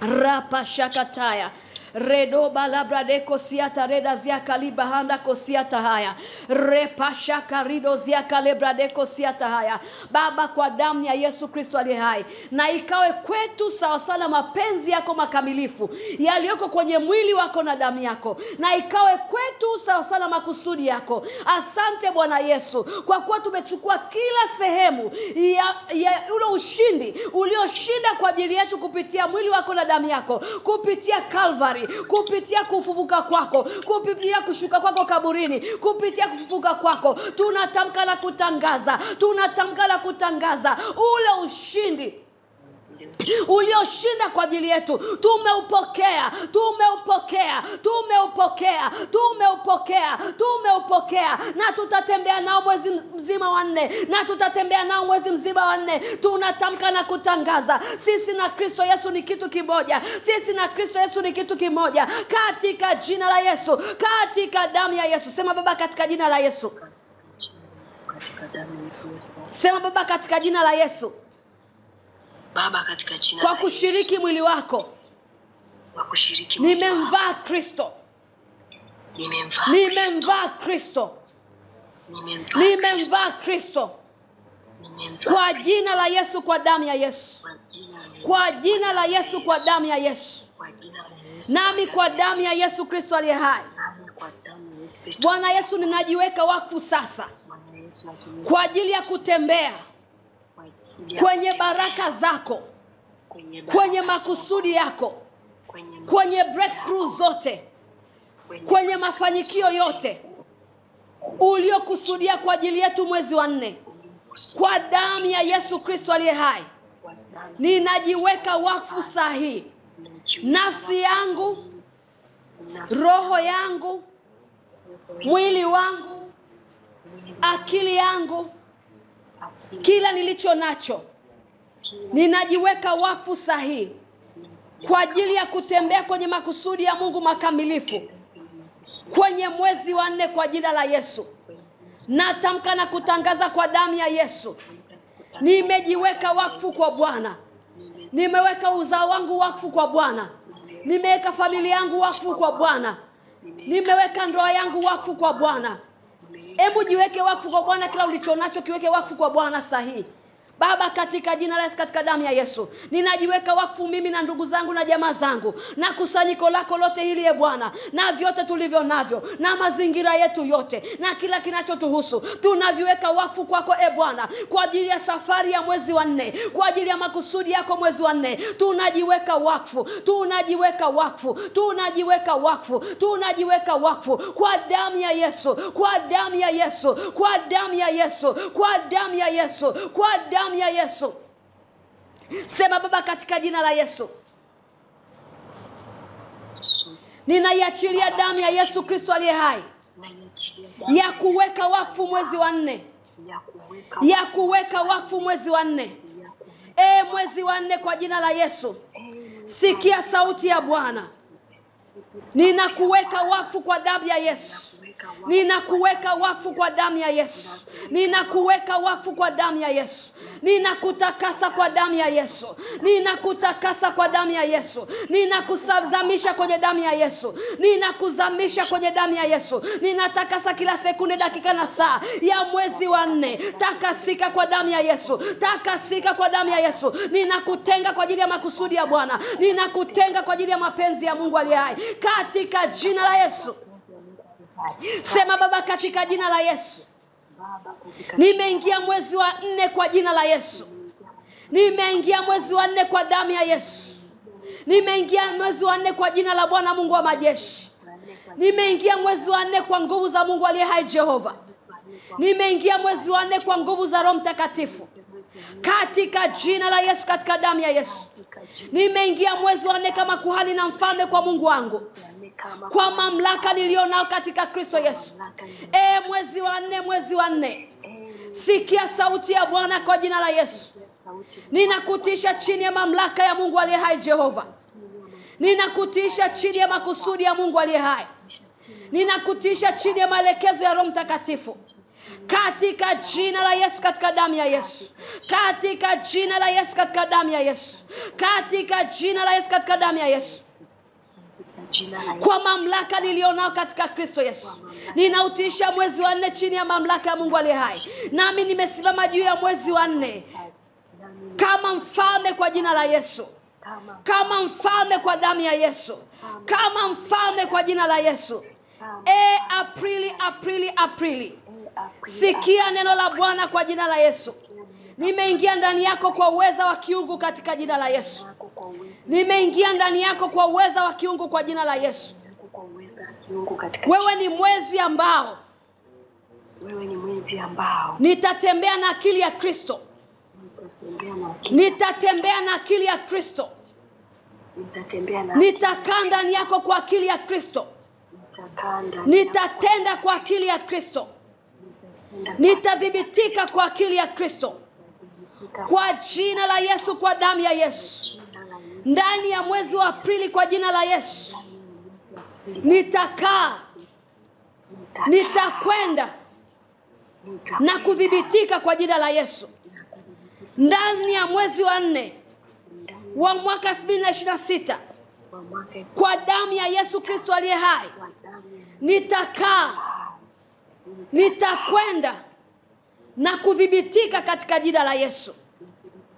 Ndani ya mwezi wa 4 mwaka 2026 nitasikiliza sauti ya Roho Mtakatifu. Nitakaa kwenye sauti ya Roho Mtakatifu. Nitaidhibitisha sauti ya Roho Mtakatifu kwenye kila eneo la maisha yangu kwa jina la Yesu. Mwezi wa 4, mwezi wa 4. Ndani yako nitakwenda kwa hekima. Ndani yako nitakwenda kwa maarifa. Ndani yako nitakwenda kwa ufahamu. Ndani yako nitakaa kwa hekima.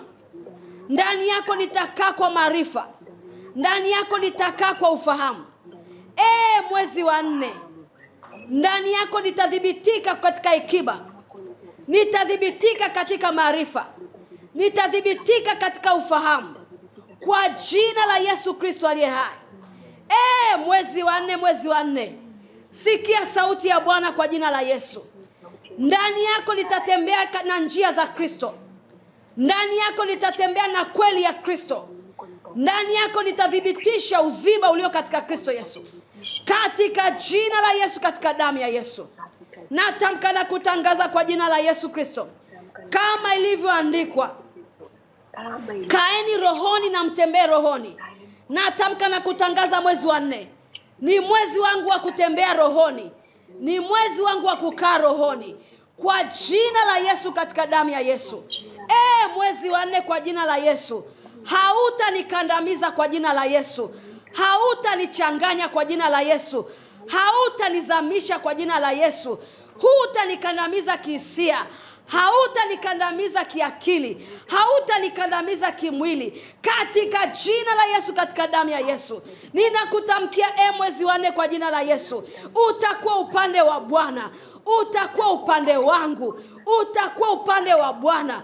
Utakuwa upande wangu. Utanizalia matunda. Utanizalia mema. Utanizalia baraka. Kwa jina la Yesu, kwa damu ya Yesu. Bwana Yesu asifiwe. Natamani tufanye hiki kitu with understanding. Ukisoma Mwanzo, bado tunaendelea kuprogram mwezi. Haleluya.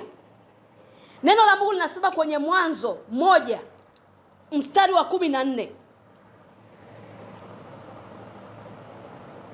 Haleluya. Mwanzo 1:14. Anasema Mungu akasema na iwe mianga katika anga la mbingu, ili tenge kati ya mchana na usiku, na iwe ndiyo dalili na majira na siku na miaka. Tena iwe ndiyo mianga katika anga la mbingu, itie nuru juu ya nchi. Ikawa hivyo. Bwana Yesu asifiwe.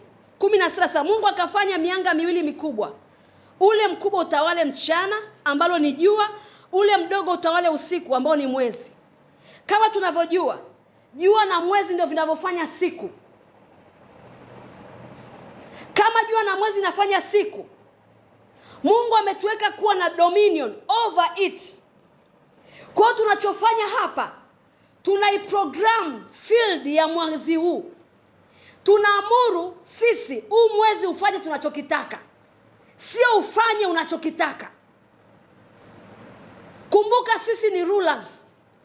Sisi ni dominion juu ya siku hii ya leo, inayofanywa na mchana, inayofanywa na usiku, inayofanywa na nyota. Bwana Yesu asifiwe. Kwa tunachokifanya hapa, tunapanda. Na hakikisha unapotamka, tamka with authority. Tamka with faith. Na kama umelala, amka, kwa sababu unatengeneza matokeo ya mwezi mzima. Amen. Usifanye hichi kitu kwa ulegevu. Ukisoma kwenye Genesis 2 kuanzia 5 pale, nasoma tena ili kujengea kitu hapo, ili ujue umuhimu wako kwenye kuprogramu hii siku. Mwanzo 2 kuanzia mstari wa 5. Na unasema hapakuwa na mche wa kondeni bado, wala mboga ya kondeni haijachipuka bado, kwa maana Bwana Mungu hajainyeshea nchi mvua, wala hapana mtu wa kuilima ardhi. Kwa hiyo sisi ndio wasababishaji wa vitu kutokea. Anasema kwa sababu mtu wa kuilima hakuweko, wa kusababisha manifestation. Bwana Yesu asifiwe. Sisi ndio tunafungulia vitu kutokea. Sisi ndio tunasababisha vitu kutokea. Bwana Yesu asifiwe. Sema kwa jina la Yesu, kwa damu ya Yesu. Kwa jina la Yesu. Natangaza mwezi wa 4. Kwenye nyumba yangu hakutakuwa na mgonjwa. Kwenye nyumba yangu hakutakuwa na udhaifu. Kwenye nyumba yangu hakutakuwa na mateso. Natamka hakuna uchawi wala uganga utakaopita kwenye malango yangu, utakaopita kwenye nyumba yangu, utakaogusa ndugu yangu.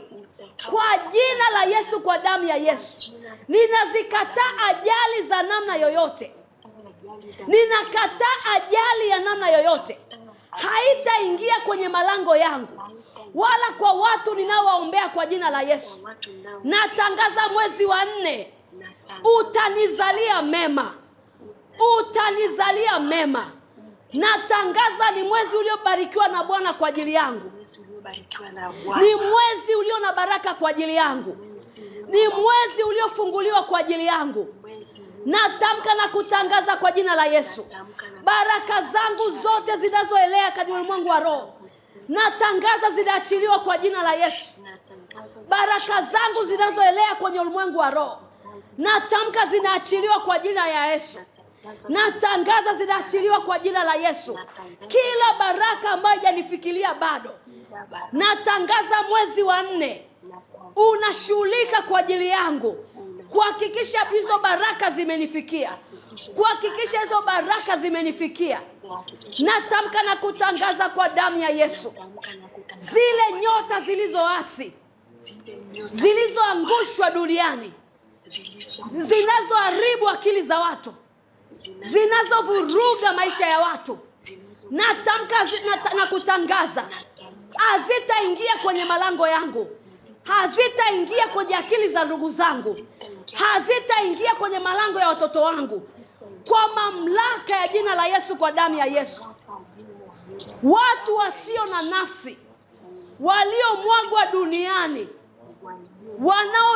wanajiungamanisha na wanadamu walioumbwa na sura na mfano wa Mungu, natamka na kutangaza kwa jina la Yesu, hawatagusa watoto wangu shuleni. Hawatagusa ndugu zangu. Hawatanikaribia mimi. Ninaachilia damu ya Yesu Kristo aliye hai kuweka mpaka kati yangu na hao watu. Kuweka mpaka kati ya watoto wangu na hao watu. Watoto hao waliopandwa mashuleni kwa ajili ya kuvamia watoto wetu, natamka na kutangaza hawatagusa watoto wangu. Hawatakaribia watoto wangu. Hawatakaribia watoto wa ndugu zangu, katika jina la Yesu, katika damu ya Yesu. Baba, katika jina la Yesu, ninatamka na kutangaza kwa damu ya Yesu, roho ya mpinga Kristo haitafanikiwa kwenye familia yangu. Haitafanikiwa kwenye familia yangu. Haitafanikiwa kuzuia ndugu yangu asiokoke mwezi wa 4. Kwa jina la Yesu, kwa damu ya Yesu. Kwa jina la Yesu, kwa damu ya Yesu, ninatamka na kutangaza mwezi huu wa 4 hakuna kitakacho nidajisi. Hakuna kitakacho nivuruga. Kwa jina la Yesu, katika damu ya Yesu, ninaamuru kwa jina la Yesu, kila dakika, sekunde na masaa ya mwezi wote wa 4 mtanipa mkono wa shirika. Mtatenda kazi kwa ajili yangu. Mtanitumikia kwa jina la Yesu. Mtafanyika mlango wa kupitisha mema. Mtafanyika mlango wa kupitisha baraka. Mtafanyika mlango wa kunisaidia. Kwa jina la Yesu, kwa damu ya Yesu Kristo aliye hai. Ninaamuru kibali kwa jina la Yesu. Ninaamuru fursa zinifungukie kwa jina la Yesu. Ninaamuru furaha zitujilie kwa jina la Yesu. Ninaamuru amani mwezi wa 4 kwa jina la Yesu. Ninaamuru ushindi kwenye kila eneo kwa jina la Yesu. Ninaamuru baraka zitupate kwa jina la Yesu. Ninaamuru afya njema juu yetu kwa jina la Yesu. Ninaamuru milango wazi mwezi wa 4 kwa jina la Yesu. Ninaamuru baraka zitupate kwa jina la Yesu bila shida kwa jina la Yesu. Kila baraka iliyokuwa inaelea kwenye ulimwengu wa roho, ninaamuru kwa jina la Yesu Kristo aliye hai, mwezi wa 4 ufanyike mlango hizo baraka kupita katika jina la Yesu Kristo aliye hai. Kwa damu ya Yesu, kwa jina la Yesu, ninabatilisha mitego yote iliyotegwa visirini mwezi wa 4. Kila mitego tuliyotegewa mwezi wa 4, natangaza hiyo mitego ni batili. Natangaza hiyo mitego imekatwa. Natangaza hiyo mitego imekatwa. Natangaza hiyo mitego imeharibika kwa mamlaka ya jina la Yesu, kwa damu ya Yesu. Ninabatilisha kila ucheleweshaji. Ninaharibu kila ucheleweshaji. Chochote wanachotumia kuchelewesha, kwa jina la Yesu Kristo aliye hai, ninakataa ucheleweshaji wa namna yoyote kwenye kitu chochote ninachokisubiria kwa jina la Yesu Kristo aliye hai. Ninakataa roho ya ucheleweshaji. Ninapinga roho ya ucheleweshaji kwa mamlaka ya jina la Yesu Kristo aliye hai. Nasimama kinyume na vikwazo vya kila namna nilivyowekewa kwenye ulimwengu wa roho. Ninapangua vikwazo vyote mwezi wa 4. Ninapangua vikwazo vya kiuchumi. Ninapangua vikwazo vya uzao. Ninapangua vikwazo vya kiakili. Ninapangua vikwazo vya biashara. Ninapangua vikwazo vya kibali. Ninapangua vikwazo vya kiuchumi. Kila kikwazo nilichowekewa, kila kikwazo tulichowekewa, hivyo vikwazo tunavipangua. Hivyo vikwazo tunavipangua kwa mamlaka ya jina la Yesu Kristo. Vikwazo watu kwenye huduma tulizopo, vikwazo mazingira tuliowekewa, vikwazo fedha zilizosimamishwa, tunasimama na damu ya Yesu Kristo juu ya mwezi wa 4 kwa jina la Yesu. Kila kikwazo tulichowekewa, tunatamka vimeanguka. Tunatamka vimeanguka. Vikwazo kwenye akili, vikwazo kwenye mazingira, vikwazo vya baraka, vikwazo vya mafanikio, vikwazo vya watu wema, tunaangusha vikwazo. Tunaangusha vikwazo. Natamka na kutangaza mwezi wa 4 hakuna kikwazo kitakachosimama. Hakuna kikwazo kitakachosimama mbele yangu na wote ninaowaombea kwa jina la Yesu. Kwa jina la Yesu. Kwa jina la Yesu. Kila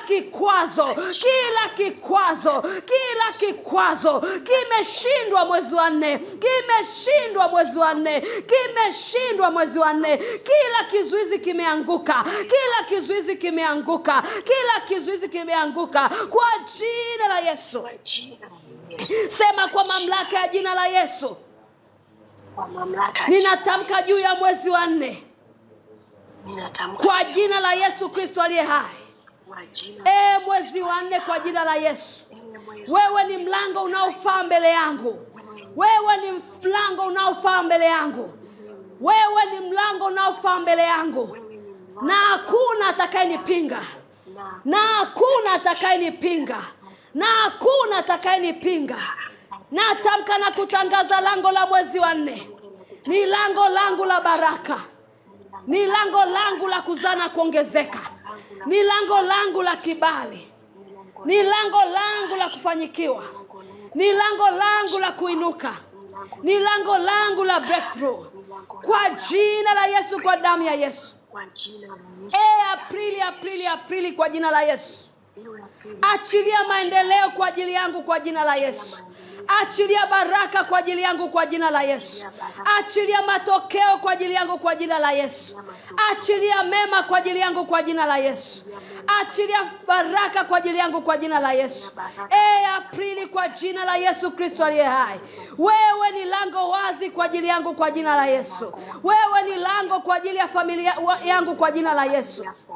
Yaliyonishinda mwezi wa 3 natamka na kutangaza hayatanishinda mwezi wa Aprili kwa jina la Yesu. Yaliyonishinda mwezi wa 3 hayatanishinda mwezi wa Aprili katika jina la Yesu, katika damu ya Yesu, katika jina la Yesu, katika damu ya Yesu. Ninatamka mwezi wa Aprili, sikia neno la Bwana. Wewe ni mwezi uliobarikiwa na Bwana kwa ajili yetu. Wewe ni mwezi uliobarikiwa na Bwana kwa ajili yetu. Tunazipokea baraka za afya kutoka kwako. Tunazipokea baraka za kiuchumi kutoka kwako. Tunapokea baraka za maongezeko kutoka kwako. Tunapokea baraka za mafanikio kutoka kwako. Tunazipokea baraka za familia kutoka kwako. Tunazipokea baraka za akili kutoka kwako. Tunazipokea baraka za bloodline kutoka kwako katika jina la Yesu, katika damu ya Yesu, katika jina la Yesu, katika damu ya Yesu. Sema Baba, katika jina la Yesu, mashauri ya mataifa yaliyopangwa kinyume chetu mwezi wa 4, mashauri ya kuzimu yaliyopangwa kinyume chetu mwezi wa 4, tunatamka na kutangaza hayatasimama. Tunatamka na kutangaza hayatadhibitika kwa mamlaka ya jina la Yesu, kwa damu ya Yesu. Ninautisha mwezi wa 4 chini ya mamlaka ya Kristo Yesu. Ninautisha mwezi wa 4 chini ya mamlaka ya Kristo Yesu. Natamka na kutangaza kwa jina la Yesu, mambo yaliyofichwa mahali pa siri, baraka zilizofichwa mahali pa siri, natamka mwezi wa 4 utaziweka dhahiri. Natamka mwezi wa 4 utaziweka dhahiri baraka zilizofichwa kwenye vilindi, baraka zilizofichwa kwenye vilindi, baraka zilizofichwa kwenye vilindi.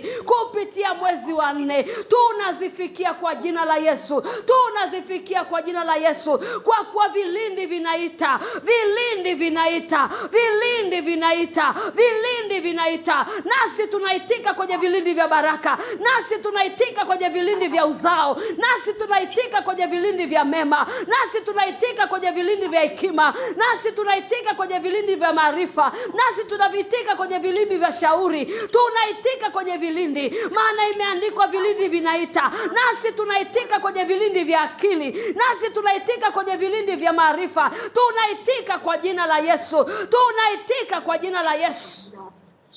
Tunaitika kwa jina. Sema kwa mamlaka ya jina la Yesu Kristo aliye hai. Kila kilindi kilichoficha baraka zangu, kila kilindi kilicho na baraka zangu, kila kilindi kilicho na watoto wangu, kila kilindi chenye mema ya kwangu, ninaamuru hivyo vilindi kwa jina la Yesu vifumuke na kuwa wazi kwa ajili yetu. Vifumuke na kuwa wazi kwa jina la Yesu. Baba, katika jina la Yesu, niwezeshe kuangaza mwezi wa 4. Niwezeshe kuangaza mwezi wa 4. Niwezeshe kuangaza mwezi wa 4. Mwezi wa 4, mimi ni nuru juu yako kwa jina la Yesu. Mimi ni nuru juu yako kwa jina la Yesu. Mimi ni nuru juu yako kwa jina la Yesu. Ninaiachilia nuru yangu kuangaza juu yako. Ninaiachilia nuru yangu kuangaza juu yako. Ninaiachilia nuru yangu kuangaza juu yako. Kwa mamlaka ya jina la Yesu Kristo aliye hai. Mimi ni mji ulioko juu yako. Mimi ni mji ulioko juu yako. Kwa kuwa imeandikwa, mimi ni mji ulioko juu ya mlima. Hauwezi kusitirika. Siwezi kusitirika. I let my light shine on you. Naiachilia nuru yangu iangaze juu yako. Naiachilia nuru yangu iangaze juu yako. Naiachilia nuru yangu iangaze juu yako. Iangaze kwenye kila kipengele cha maisha yangu. Iangaze kwenye kila kipengele cha wote ninaoombea. Ninaiachilia nuru ya afya njema. Ninaiachilia nuru ya baraka. Ninaiachilia nuru ya kibali. Ninaiachilia nuru ya heshima kwako. Ninaachilia nuru ya mafanikio kwako. Ninaachilia nuru za haki kwako. Ninaachilia nuru za kufanikiwa kwako. Kwa jina la Yesu, kwa damu ya Yesu. Natangaza mwezi wa 4 ni mwezi uliofanywa na Bwana. Natangaza mwezi wa 4 ni mwezi uliofanywa na Bwana. Tutaufurahia na kuushangilia. Tutaufurahia na kuushangilia. Hatutatoka kama tulivyoingia. Tutatoka na malisho. Tutatoka na malisho. Tutatoka na malisho. Hatutatoka wachache. Hatutatoka wachache. Hatutatoka wachache. Tutatoka na matunda. Tutatoka na uzao. Tutatoka na uzazi. Tutatoka na watoto. Tutatoka na baraka. Kwa jina la Yesu. Kwa jina la Yesu. Kwa jina la Yesu. Ninatamka na kutangaza kwa mamlaka ya jina la Yesu. Kapu zangu na sema kwa jina la Yesu. Kwa jina la Yesu. Huu mwezi wa 4 kwa jina la Yesu. Huu mwezi wa 4. Ninatoka makapu yangu yote. Ninatoka na chombo changu cha kukandia kimejaa kwa kipimo cha kumiminika na kumwagika. Kwa jina la Yesu Kristo aliye hai. Kila mahali nilipokuwa mtupu, nitatoka nikiwa nimejaa. Nitatoka nikiwa nimejaa. Nitatoka nikiwa nimejaa. Nitatoka nikiwa nimejaa. Kwa mamlaka ya jina la Yesu Kristo. Kwa mamlaka ya jina la Yesu Kristo aliye hai. Baba, katika jina la Yesu, nisaidie. Niwezeshe kutoa vitu vilivyoko kwenye ufalme na kuvileta kwenye udhihirisho. Kwa jina la Yesu Kristo aliye hai. Na ikawe kwetu duniani na kwenye mazingira yote yanayotuhusu, sawa sawa na tulivyo mbinguni. Ninajiconnect na mimi niliyekaa mkono wa kuume katika Kristo Yesu. Ninajiconnect na yule mimi aliyekaa katika mkono wa kuume wa Kristo Yesu. Najiconnect naye kwa jina la Yesu. Najiconnect naye kwa jina la Yesu. Bwana Yesu asifiwe. Kuna counterpart yako aliyekaa mkono wa kuume pamoja na Kristo. Huyu counterpart wako amekamilika. Tunajiconnect naye. Huyo hazimii. Huyo hachoki. Huyo anatii. Huyo anasikiliza sauti ya Mungu. Tunajiconnect na frequency ya your counterpart aliyekaa katika mkono wa kuume pamoja na Kristo katika ulimwengu wa roho. Sema, Baba, katika jina la Yesu, najiconnect na yule Jeni, sitaje jina lako wewe, aliyekaa katika mkono wa kuume pamoja na Kristo kwenye ulimwengu wa roho katika jina la Yesu. Najiconnect na frequency zake kwa jina la Yesu, kwa damu ya Yesu. Bwana Yesu, nisaidie. Kama alivyo ndivyo nilivyo. Kama alivyo ndivyo nilivyo. Kwa jina la Yesu, kwa damu ya Yesu. Mwezi wa 4 ni mwezi wangu wa kukaa rohoni. Ni mwezi wangu wa kutembea rohoni. Kwa mamlaka ya jina la Yesu, kwa damu ya Yesu. Kwa mamlaka ya jina la Yesu na damu ya Yesu. Katika jina la Yesu, katika damu ya Yesu. Nimeomba na kuamini. Amen. Naomba mahitaji yako sasa, tunapeleka mahitaji yako mbele za Bwana. Anasema Mungu atatukirimia haja zetu zote kwa kadri ya utajiri wake na utukufu wake ulio katika Kristo Yesu. Bwana Yesu asifiwe. Haja zako ulizoziandika na ambazo ziko kwenye moyo wako, haja zako ambazo unamuomba Mungu kila siku. Bwana Yesu asifiwe. Haleluya. Tunaenda kuzisogeza mbele za Bwana. Baba, katika jina la Yesu, katika damu ya Yesu, haja zote, haja ya kila mmoja alizoandika, zilizoko kwenye kibao cha moyo wake, anazozitia jina lako kila siku kwa ajili ya hizo haja, Baba, ninaachilia damu ya Yesu kwenye hizo haja. Naziweka wazi mbele zako kuanzia sasa. naziweka wazi mbele zako kuanzia sasa. Haja za ndugu zetu na jamaa zetu tunaowaombea, ambazo sisi wenyewe hatuzijui Bwana, tunaziweka wazi mbele zako Bwana. Nanyunyiza damu ya Yesu kwenye hizo haja zote. Nazonyunyiza damu ya Yesu kwenye hizo haja zote. Baba, neno lako linasema Bwana, utatukirimia haja zetu zote kwa kadri ya utajiri na utukufu ulioko ndani ya Kristo Yesu. Baba, sawa sawa na neno lako, sawa sawa na utajiri wako, sawa sawa na utukufu wako katika Kristo Yesu Bwana, sawa sawa na utajiri ulionao ndani ya Kristo Yesu, sawa sana baraka zote ulizotubariki katika Kristo Yesu kwazo. Baba, katika jina la Yesu tunakusisa Bwana, sawa sawa na neno lako, haja zote Bwana, haja zote, hata zile zilizozikatia tamaa, hata zile ambazo alishasema asiziombei tena, Baba, zote nazileta kwako. Hata zile ambazo alishasema sitakanizitaje tena mbele za Bwana, Baba, ninazifufua saa hii, ninaziweka wazi mbele zako Baba, sawa sawa na neno lako.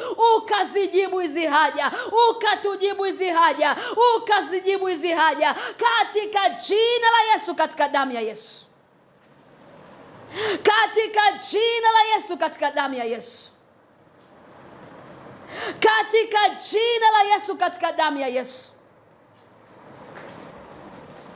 Baba, katika jina la Yesu, naomba kila mmoja ukamonyeshe njia, kila mmoja ukampe hekima, ukampe maarifa juu ya hizo haja kwa jina la Yesu, juu ya hizo haja kwa jina la Yesu, juu ya hizi haja kwa jina la Yesu.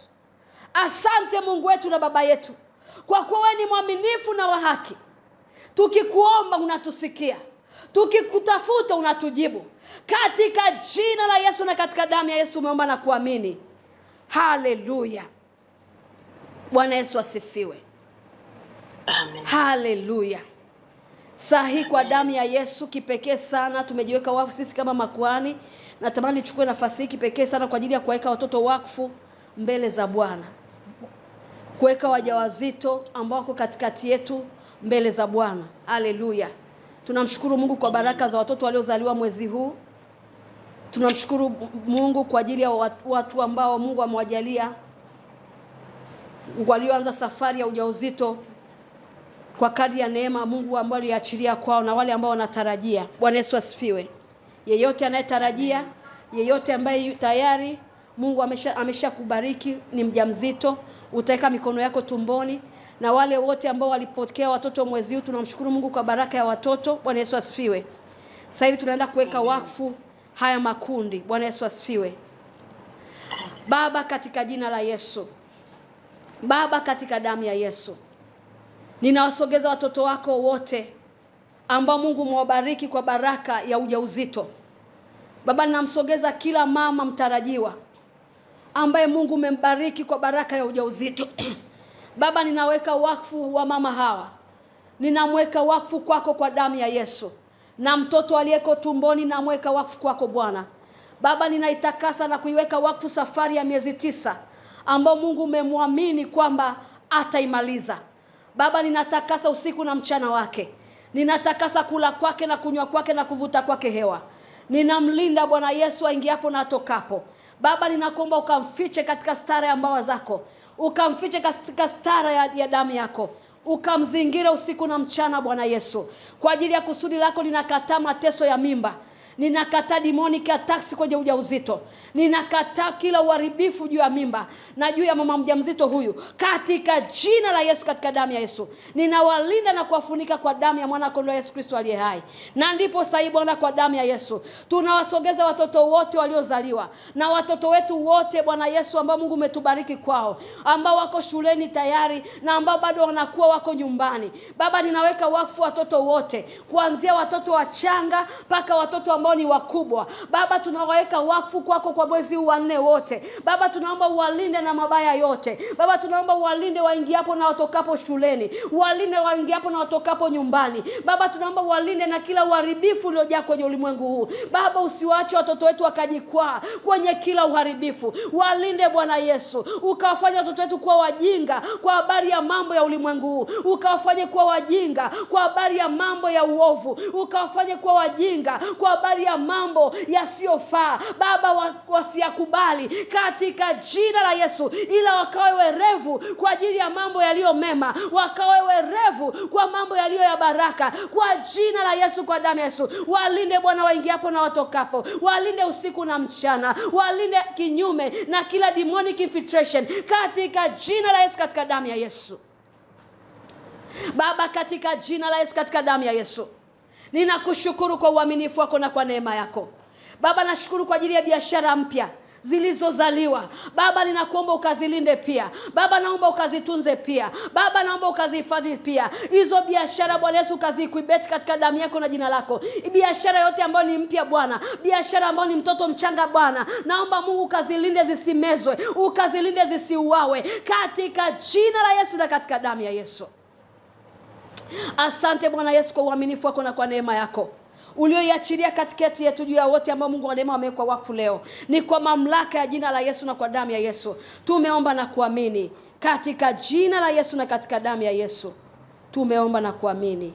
Amen. Amen. Bwana Yesu asifiwe. Tunamshukuru Mungu kwa uaminifu wake na kwa neema yake. Kuna neno la Mungu ambalo alikuwa ameliachilia kwa ajili yetu kwa ajili ya mwezi wa 4. Mungu amesema mwezi wa 4 ni mwezi wa kuvikwa nguvu mpya na uwezo. Bwana Yesu asifiwe. Mwezi wa 4 tutatembea sana kwenye kuvikwa nguvu na uwezo. Bwana Yesu asifiwe. Nguvu na uwezo. Kama Yesu alivyowaambia wanafunzi wake, msitoke mjini mpaka mtakavyovikwa nguvu. Mwezi huu ni mwezi wa kukaa mbele za Mungu kwa ajili ya kuvikwa nguvu na uwezo. Bwana Yesu asifiwe. Tunamhitaji Mungu sana. Tuko kwenye nyakati za kuhubiri injili ya ufalme. Hatuwezi kuhubiri injili ya ufalme bila kuvikwa nguvu na uwezo. Anasema mtapokea nguvu na uwezo kutoka juu, ndipo mtakaponishuhudia. Bwana Yesu asifiwe. Kwa kushuhudia kunatakiwa tutembee na nguvu ya Mungu. Bwana Yesu asifiwe. Amen. Na kwenye maeneo mbalimbali ya maisha yako unahitaji nguvu na uwezo. Kwenye biashara unahitaji nguvu na uwezo. Kulea watoto wako unahitaji nguvu na uwezo. Kuna vipengele mbalimbali ya mkini umeshachoka, unahitaji Mungu akupe nguvu tena, akupe uwezo tena. Haleluya. Sasa kuna kitu ambacho Roho Mtakatifu alikuwa ananielekeza nikiseme kwako ili tuweze kujua nyakati tulizopo, ili uwe na uwe ufahamu na uishi with that consciousness. Nyakati tulizoko ni nyakati mbaya. Tuko kwenye siku ya Bwana. Na neno la Mungu nasema inuka uangaze kwa kuwa nuru yako imekuja. Sisi ni nuru. Bwana Yesu asifiwe. Lakini anasema dunia, lakini giza limefunika kabila za watu. Giza limefunika dunia na kabila za watu. Sasa kuna vitu ambavyo Roho Mtakatifu alikuwa anavifunua kwangu na kunijalia na kunipa neema ya kusema na kila mmoja aweze kujua ili uweze kujizen wakati usiishi kizembe. Yaani jitahidi usiishi kizembe. Jitahidi kukaa kwenye uwepo wa Mungu. Jitahidi kumtafuta Mungu. Yale maisha ya vuguvugu ya baridi acha. Mungu akusaidie unisikilize ninachokuambia. Nyakati tulizopo ni nyakati mbaya.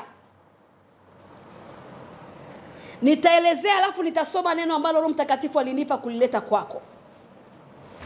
Haleluya. Cha kwanza lazima tujue nyakati tulizopo. Hiyo lazima uwe na ufahamu. Na neno tutakalo tubeba kwenye hii issue ya nyakati ambayo nitasoma sehemu chache ni Mathayo 24. Lakini ili kushinda kwenye hizo nyakati lazima uangaze. Na unaangazaje? Ni lazima kujua. Unaangaza kwa hekima ya ulionayo, unaangaza kwa maarifa Mungu anayokupa, unaangaza kwa maombi unayoomba, unaangaza kwa maelekezo unayopewa na Roho Mtakatifu. Bwana Yesu asifiwe. Neno la Mungu linasema ukikubali na kutii utakula mema ya nchi. Mungu anaposema na mtu ni hatua na ni maamuzi kwako kukubali au kukataa. Mungu amekupa choice. Na hakuna Roho Mtakatifu atachukua nafasi ya kukulazimisha kutii. Tuko kwenye utungu wa siku ya Bwana. Tuko kwenye utungu wa siku za Bwana. Unapoona uchungu umemkamata mtu, mwanamke yote ambaye yuko mahali hapa aliwahi kupata uchungu, unajua ni dalili ya mtoto kuzaliwa. Kwa tuko kwenye utungu wa kuja kwa Kristo. Kwa hiyo kuna vitu ambavyo lazima vitangulie ndipo aje. Na dalili nyingi tunaziona sasa. Kwa hiyo huu ni wakati wa kila mmoja ajitahidi sana. Usiwe vugu vugu. Usipoe. Kuwa moto. Bwana Yesu asifiwe. Ulimwengu tunaoishi sahihi, neno la Mungu linasema kwenye Ufunuo, anasema yule joka akachukua theluthi ya nyota. Bwana Yesu asifiwe. Zile nyota zilizoasi zimeachiliwa ulimwenguni mote, na kazi yake ni kucontrol akili za watu. Kuna mahali naelekea ili uweze kujua mtu anapokigeukia kinyume, ujue unapambana nini, udizen, ili usije ujikuta na wewe unakamatwa kwenye mitego. Wakati huu mume wako atatumika, watoto wako wanaweza wakatumika, ndugu zako wanaweza wakatumika, rafiki zako wanaweza kutumika, mtumishi wa Mungu anaweza kutumika kinyume chako. You have to be very careful. Kwa sababu hizi roho zinatafuta loopholes, zinatafuta milango. Wakipata mlango wote wa kuweza kukunajis kupitia watu wanaokuzunguka, they do that. Kwa kazi yako ni kazi yao ni kucontrol akili za watu, kusababisha uovu wa kila aina kwenye familia, kwenye ukoo, kwenye ndoa, kuachilia machukizo mbalimbali kupitia watu na mazingira. Ni wakati wa kumtafuta Mungu kuliko kawaida. Kuwa moto, usikubali kupoa. Nitarudia kusema na kusema. Usiruhusu mwili wako na mazingira yako kukupotosha. Usiruhusu moyo wako kukudanganya. Neno la Mungu nasema moyo ni mdanganyifu. Ni nani awezaye kuchunguza moyo? Moyo kukudanganya, wa kwanza kukudanganya ni wewe. Moyo wako unaweza kukudanganya.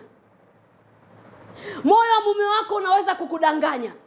Moyo wa mtumishi wa Mungu unaweza kukudanganya. Moyo wa rafiki yako unaweza kukudanganya. Ni wakati wa kuwa very careful. Tuko nyakati za giza. Jitenge na system ya dunia hii. Ni wakati wa kuasi juu ya system za shetani.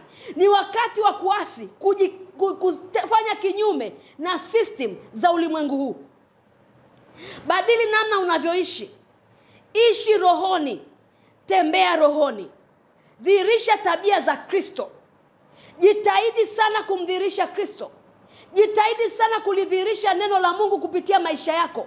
Jitahidi kudhihirisha neno la Mungu kupitia maneno yako. Bwana Yesu asifiwe. Haleluya. Mathayo 22:14 nasema, kwa maana waitwao ni wengi, bali wateule ni wachache. Waitwao ni wengi. Ni kweli tumeokoka, tumeitwa, tunajiona ni wengi. Lakini Mungu anatafuta remnants. Anatafuta wateule. Hichi ni kipindi cha kuwa very careful. Najua umekaa kwenye wokovu muda mrefu. Acha kuishi maisha ya kawaida. Acha kuishi maisha kama ya mataifa. Ni wakati wa kutubu. Ni wakati wa kugeuka. Ni wakati wa kuziacha njia zako mbaya. Mungu anatafuta remnants. Mungu anatafuta mabaki. Bwana Yesu asifiwe. Acha kujichanganya. Acha kucompromise. Acha kutembea kwenye njia za giza. Tembea mwenyewe, njia ni nyembamba. Tembea mwenyewe, njia ni nyembamba. Haitakuwa rahisi, ni lazima. Haitakuwa rahisi sana kutembea kwenye hii njia. Bwana Yesu asifiwe. Hii njia tunayopita sasa hivi ni nyembamba. Na ili uweze kushinda, kubali kupita kwenye njia nyembamba. Kubali kupita kwenye njia nyembamba. Acha kuchagua njia pana. Neno la Mungu linasema njia ni nyembamba iendao uzimani, bali njia ya upotevu ni pana. Haleluya. Umeitwa peke yako. Beba msalaba wako, mfuate Yesu. Kila mtu ameitwa peke yake. Utajibu peke yako. Uhusiano wako na Mungu ni wa binafsi. Uhusiano wako na Mungu ni binafsi. Kweli tunakwenda tunatembea pamoja, yamkini tunakimbia pamoja, lakini mwisho wa siku kwenye kupaa kila mtu atachukua nafasi yake, kila mtu atapaa kwa pesi yake mwenyewe. Bwana Yesu asifiwe. Jitengenezee nafasi ya kupaa kwa pesi yako mwenyewe. Chochea karama yako, linda wito wako, toka kwenye kawaida ya ulimwengu huu. Maana itakufaidia nini kupata ulimwengu huu na kuipoteza nafsi yako? Kumcha Bwana ni kujitenga na uovu.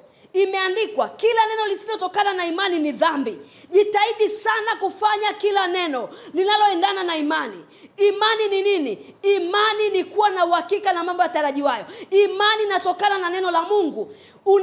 Kuishi na neno la Mungu ni kutii na kutembea kwa imani. Bwana Yesu asifiwe. Maanisha kumtafuta Kristo. Maneno yako yawe rooted kwenye moyo wako. Maneno yako hakikisha yako rooted kwenye neno lako. Unalolisema hakikisha limeambatana na moyo wako. Unapomwambia Yesu nakupenda, hakikisha moyo wako unamaanisha. Unapomwambia Yesu nakutumikia, hakikisha unamaanisha. Unapomwambia Yesu nimebadilika, hakikisha umemaanisha. Unapomwambia Yesu sasa hivi nitakuwa naomba, hakikisha unamaanisha. Ishi maneno ya moyo wako, sio maneno ya kinywa chako. Bwana Yesu asifiwe. Haleluya. Bwana Yesu asifiwe. Neno la Mungu linasema wanashiriki wananikiri kwa vinywa vyao, ila mioyo yao iko mbali nami. Huu sio wakati wa kumkiri Mungu kwa kinywa chako na moyo wako kuwa mbali naye. Kumbuka Mungu haziakiwi. Mungu hadanganyi. Mungu anausoma moyo wako. Maanisha unachokisema, maanisha unachokifanya. Kama umekubali kugeuka, geuka. Kama umekubali kumfuata Kristo, maanisha. Kama umekubali kumtafuta Mungu, maanisha. Bwana Yesu asifiwe. Amen. Sasa nenda kwenye ile neno ambalo nitalisoma kwako, afu tunaelekea kwenye kufunga kukamilisha. Haleluya. Ukisoma Mathayo 24, nitasoma mistari michache ya kukupa kujua nyakati tulizopo ili uwe very careful, ili udiscern. Haleluya. Nitasoma kuanzia mstari wa 5, mistari michache nitaruka, lakini kupata nafasi soma Mathayo yote 24. Anasema kwa sababu wengi watakuja kwa jina langu wakisema mimi ni Kristo, na wakiwadanganya wengi. Nanyi mtasikia habari za vita na matetesi ya vita. Angalieni msitishwe, maana hayo yote hayana budi kutukia, lakini ule mwisho bado. Kwa maana taifa litaondoka kupigana na taifa, na ufalme kupigana na ufalme. Kutakuwa na njaa na matetemeko ya nchi mahali mahali. Bwana Yesu asifiwe.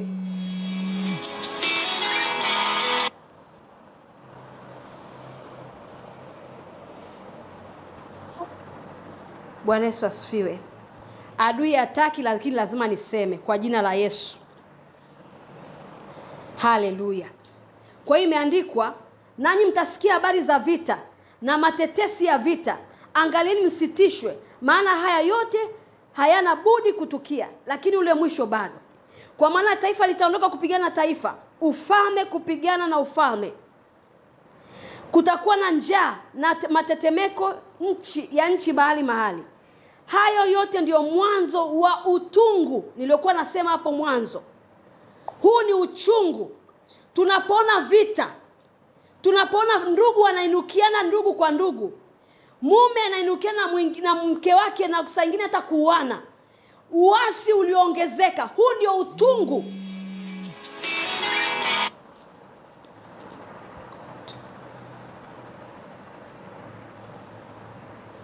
Haleluya.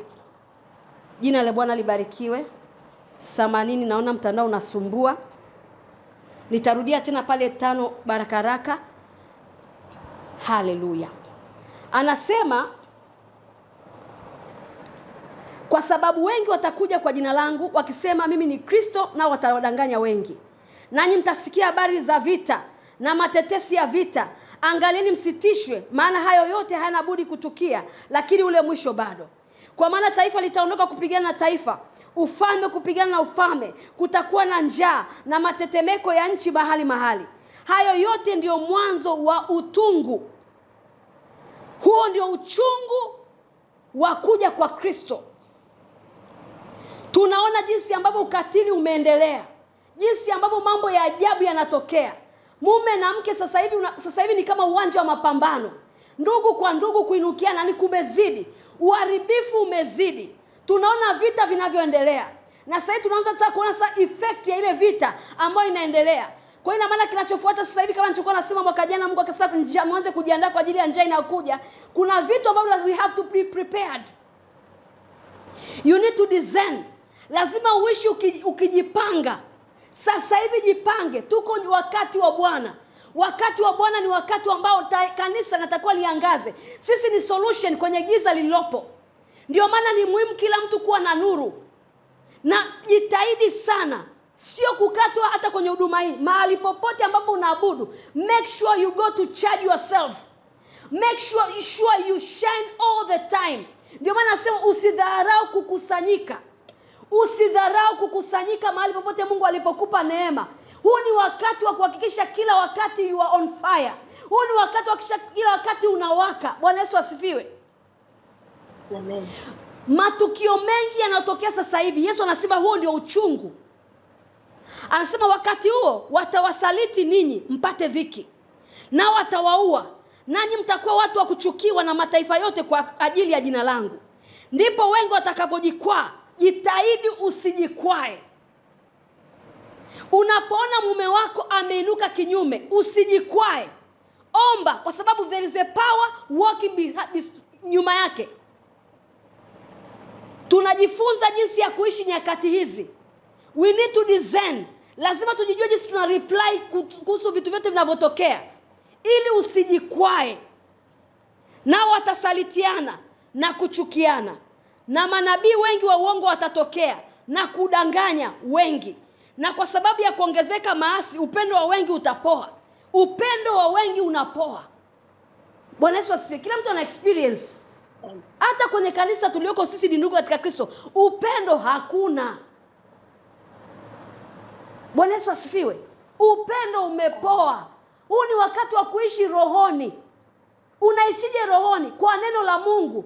Unapambanua vitu kwa neno la Mungu. Unapambanua watu wanavyoongea na wewe kwa neno la Mungu. Unapambanua sauti za watu kwa neno la Mungu. Unapambanua mume wako anavyoishi na wewe kwa neno la Mungu. Unapambanua watoto wako unavyowalea kwa neno la Mungu. Huu ni wakati wa kutembea kwa neno. Lakini mwenye kuvumilia hata mwisho ndiye atakayeokoka. Kwa hiyo kuna kuvumilia. Tena habari njema ya ufalme itahubiriwa katika ulimwengu wote, kuwa ushuhuda kwa mataifa yote. Hapo ndipo ule mwisho utakapokuja. Kwa hiyo hapa tunajiandaa. Lazima sasa tuanze kupokea nguvu kwa ajili ya kuhubiri injili ya ufalme. Bwana Yesu asifiwe. Amen. Tuishi ukiwa macho. Ishi ukidizeni. Kila mtu anayekuja mbele yako anayeongea, msikilize anayeongea nyuma ya maneno yake. Usichukuliwe na maneno ya watu wanayoongea tu. Anza kujifunza kusikiliza nyuma anayoongea. Usikubali mtu anayekuja mbele yako anakuambia tu anakupenda. Angalia ule upendo nyuma yake una nini. Ishi kwa makini. Bwana Yesu asifiwe. Ishi kwa makini. Hakuna wakati wa kutembea kwa makini kama sasa hivi. Jifunze kuweka akiba. Jifunze kuweka akiba. Bwana Yesu asifiwe. Akiba ya chakula. Jitahidi kuweka akiba. Tafuta vitu vyako vizuri ambavyo unaweza kutumia hata ukaweka akiba hata ya chakula. Bwana Yesu asifiwe. Ni muhimu sana. Huku tunakoelekea, jitahidi sana kuishi kwa hekima. Haleluya. Amen. Basi wakati huu kila mmoja achukue yale mafuta ambayo tulikuwa tumesema tutayatumia kujiweka wakfu. Haleluya. Ni wakati wa kujiweka wakfu. Haleluya.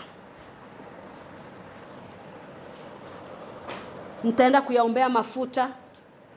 Unapoenda kuyaweka wakfu,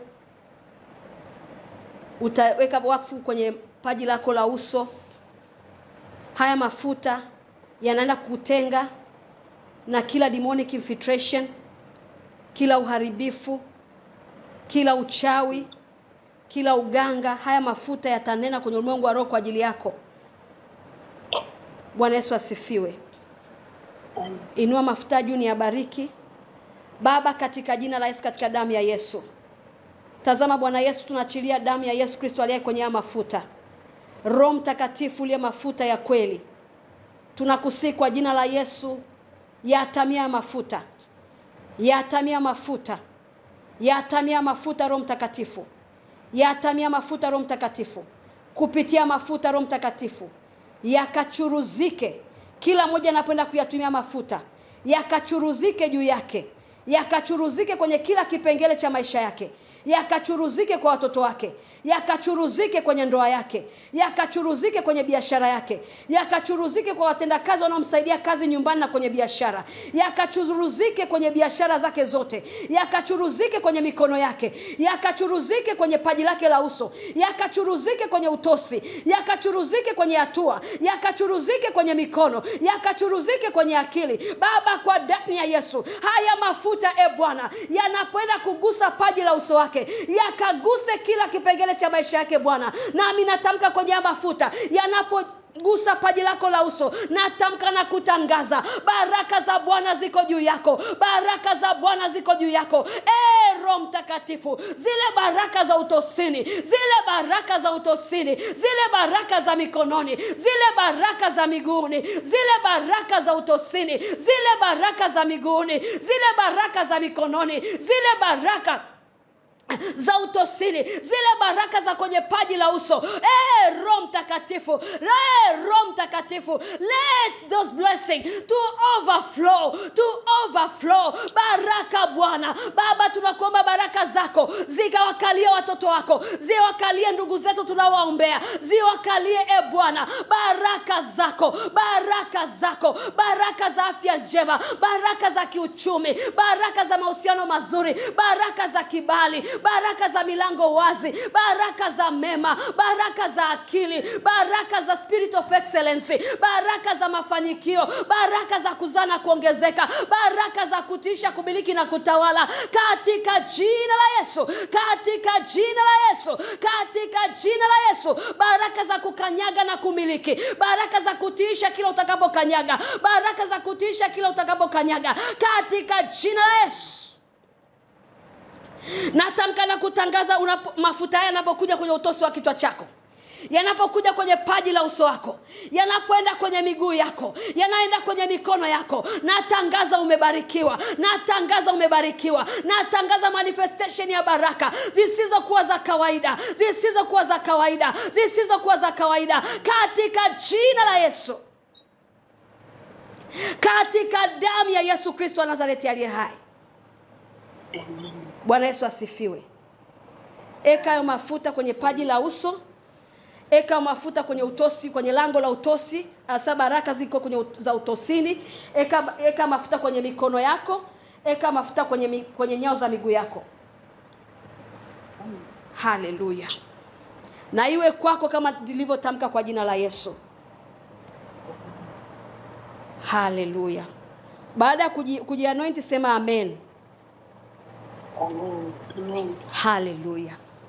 Basi tunamshukuru Mungu kwa uaminifu wake na kwa kibali cha ajabu ambacho ametupa. Natumaini kila mtu amefanya. Haleluya. Mungu akafanye sawa sana tulivyotamka yote kuanzia mwanzo kwa jina la Yesu. Basi wakati huu ni wakati mzuri sasa wa kwenda mbele za Mungu kwa ajili ya shukrani, kwa ajili ya mwezi mpya. Haleluya. Twende mbele za Mungu kwa ajili ya shukrani zetu mbele za Bwana. Ni wakati wa kutoa sadaka ya shukrani. Haleluya. Tunapotoa sadaka jitahidi sana kutoa with understanding. Usitoe sadaka bila kuitamkia neno. Usitoe sadaka bila kuhakikisha iko protected. Ni muhimu sana kwa nyakati tulizopo. Mahali popote unapotoa sadaka yako, make sure you protect your sadaka yako, kwa sababu madhabahu nyingi they are infiltrated. Unaweza kuziona kama ni madhabahu za nuru, sometimes sio za nuru. Haleluya. Kwa hiyo semea sadaka yako, hakikisha unaiconnect na damu ya Yesu na kuitamkia maneno kwamba Mungu, sadaka hii naitoa. Hii madhabahu Mungu naitoa kama si ya kwako, na hii sadaka yangu haita connect na hiyo madhabahu. Jitahidi sana kusema. Si dhambi. Bwana Yesu asifiwe. Sio dhambi. Haleluya. Basi tuinue sadaka zetu mbele za Bwana. Baba, katika jina la Yesu, katika damu ya Yesu, asante kwa baraka ya mwezi Aprili. Asante kwa yote ambayo umeamuru kwa ajili yetu mwezi wa Aprili. Asante kwa mema uliofungulia kwa ajili yetu mwezi wa Aprili. Asante kwa kuwa kila tutakapokanyaga tumebarikiwa. Asante kwa kibali ambacho umekiachilia kwa ajili yetu mwezi wa Aprili. Asante kwa mema uliofanya kwa ajili yetu mwezi wa Aprili. Mungu, tumepokea mwezi wa Aprili kwa moyo wa shukrani. Nasi tumekuja mbele zako Bwana, tujeja mikono mitupu. Kama ndako ninavyosema ya kwamba tutoe sadaka za mwezi mpya. Mikononi mwetu Bwana tumezishika sadaka kwa ajili ya mwezi mpya. Baba, tunaomba uzitakabali na kuziridhia. Katika jina la Yesu, katika damu ya Yesu. Tunaconnect sadaka hizi na damu ya Yesu. Tunaziconnect na jina la Yesu. Katika jina la Yesu, katika damu ya Yesu. Na tunaziconnect Bwana Yesu na kila decree, na kila declaration, na kila proclamation, na kila maombi tuliomba mahali hapa. Tuna connect hizi sadaka katika jina la Yesu. Tuna connect sadaka kwa damu ya Yesu. Baba, tunakushukuru katika jina la Yesu. Nasi tunazitoa sadaka hizi kwenye madhabahu ya kuhani mkuu Yesu Kristo wa Nazareti, mwana wa Mungu aliye hai. Tumeomba na kuamini. Amen. Amen. Amen. Hallelujah. Amen. Jina la Bwana libarikiwe. Tunamshukuru Mungu kwa uaminifu wake. Basi wakati huu napenda kuchukua nafasi hii kumkaribisha mtu yeyote yule anataka kuokoka na kumpa Yesu kwa Bwana Mwokozi wa maisha yake au kutengeneza na Bwana. Ni furaha mbele za Mungu mtu mmoja akitubu. Hakuna eneo la muhimu kwenye ufalme wa Mungu kama kitengo tunachokifanyia kazi sahihi. Ndio maana unakuta kila siku lazima tuongoze sala ya toba. Hata kama mtu hayuko hapa, tunajua mtu atakayesikiliza labda kesho au kesho kutwa mwaka ujao anaweza kaokoka kwenye session. Bwana Yesu asifiwe. Kwa hiyo tufuata nyuma yangu, sema Bwana Yesu. Bwana Yesu. Asante kwa zawadi ya mwezi mpya. Asante kwa zawadi. Asante kwa neno lako. Asante kwa neno lako. Nami leo Bwana Yesu. Nami leo Bwana Yesu. Nimeamini. Na kukupokea leo. Na kukupokea kuwa Bwana na Mwokozi wa maisha yangu. Kuwa Bwana na Mwokozi. Futa jina langu kwenye kitabu cha hukumu. Andika jina langu kwenye kitabu cha uzima wa milele. Ninatamka na kutangaza kuanzia leo ya kwamba mimi nimeokoka kwa jina la Yesu, kwa damu ya Yesu. Amen. Basi wakati huu ni wakati ambao tunaenda kuombea familia zetu neema ya wokovu. Hebu omba. Sema neno kwenye bloodline yako. Mwambie Mungu, naachilia neno kwenye bloodline yangu. Natamka na kutangaza ndugu zangu wataokoka. Natamka roho ya mpinga Kristo haina nguvu. Hebu tamka neno. Mwambie Mungu, nakushukuru kwa kuwa ndugu zangu wote watakupokea yuko Bwana Mwokozi wa maisha yako. Tamka neno lako. Hiyo ndio nuru yako na iachilia. Huko wakati mimi naombea wale waliookoka au watakaookoka baadaye. Baba, katika jina la Yesu, katika damu ya Yesu, asante kwa ajili ya kila mmoja ambaye amesikia neno lako na kuokoka siku ya leo. Baba, ninamkabidhi mtoto wako huyu aliyeokoka. Asante kwa zawadi ya wokovu ambao umeiachilia kwake. Baba, katika jina la Yesu, ninawaombea wote waliokoka karama na kipawa cha Roho Mtakatifu. Nawaombea kipawa cha Roho Mtakatifu. Naombea kipawa cha kunena kwa lugha. Nawaombea Bwana Yesu wakirimie kipawa cha kunena kwa lugha ili waweze kujengwa. Maana lako tunasema tunajengwa kwa kunena kwa lugha. Katika jina la Yesu, katika damu ya Yesu. Baba, ninakuomba kila aliyeokoka siku ya leo, asiwe kwa hata mmoja atakayepotea, asiwe kwa hata mmoja atakayedondoka, asiwe kwa hata mmoja atakayeishia njiani. Wape nguvu ya kukulia wokovu. Wape neema ya kutafuta ufalme wako na haki yake, ili yale mengine yote wapate kuzidishiwa. Katika jina la Yesu, katika damu ya Yesu. Katika jina la Yesu, katika damu ya Yesu. Walinde Bwana na manabii wa uongo. Walinde na roho zidanganyazo. Katika jina la Yesu na katika damu ya Yesu nimeomba na kuamini. Nami nakushukuru kwa ajili ya ndugu zetu wote. Kwa kuwa Bwana, ile neema ya wokovu ambayo umeifungua kwa wengine leo, nao itafikia ndugu zetu wote. Asante kwa kuwa roho ya mpinga Kristo haina mamlaka, haina nguvu ya kuzuia kukupokea. Katika jina la Yesu, katika damu ya Yesu tumeomba na kuamini. Amen. Amen. Haleluya. Kama nilivyokwisha kusema hapo mwanzo, tumeingia kwenye mwezi wa kuvikwa nguvu na uweza. Utakuwa ni mwezi ambao tutaomba sana, tutafunga sana. Uwe tayari kufuata maelekezo ya madhabahu. Tunatamani kuvikwa nguvu. Utakuwa ni mwezi strictly kuomba kuvikwa nguvu na uwezo. Ni eneo gani una nguvu na uwezo? Kwenye eneo la uchumi lamkini una nguvu na uwezo. Kwenye eneo la kuomba una nguvu na uwezo. Kwenye eneo la kukesha, kwenye eneo la kufunga yamkini una nguvu na uwezo. Kwenye kazi na kusudi ambalo Mungu amekupa, tutaendelea kuhitaji nguvu kutoka kwa Bwana. Maana sasa pasipo mimi ninyi hamwezi kitu chochote. Bwana Yesu asifiwe. Strictly power. We need power. Hallelujah. Kwenye kila eneo tunahitaji nguvu. Amen. Basi tunamshukuru Mungu kwa uaminifu wake na matendo makuu aliyotutendea. Bwana Yesu, asante kwa kuwa tumefika mwisho wa session ya siku leo, tukianza tena mwanzo wa session ijayo. Baba, ninakabidhi mtoto wako kila moja mikononi mwako. Asante Bwana Yesu kwa kutupa zawadi ya mwezi. Asante kwa kuwa Mungu unatulinda tutokapo na tuingiapo. Asante kwa kuwa ni mchungaji wetu kwa mwezi mzima. Hutatupungukia kitu chochote. Hutatupungukia kitu chochote. Baba, ninakushukuru kwa uvuli wa damu yako na jina lako ambao vimetufunika wote sasa. Asante kwa kuwa Mungu utatusaidia na umeshatusaidia na umetuwezesha na utatuwezesha. Ni katika jina la Yesu na katika damu ya Yesu Kristo aliye hai tumeomba na kuamini. Amen. Mungu awatunze na kuwahifadhi. Amen. Amen. Amen.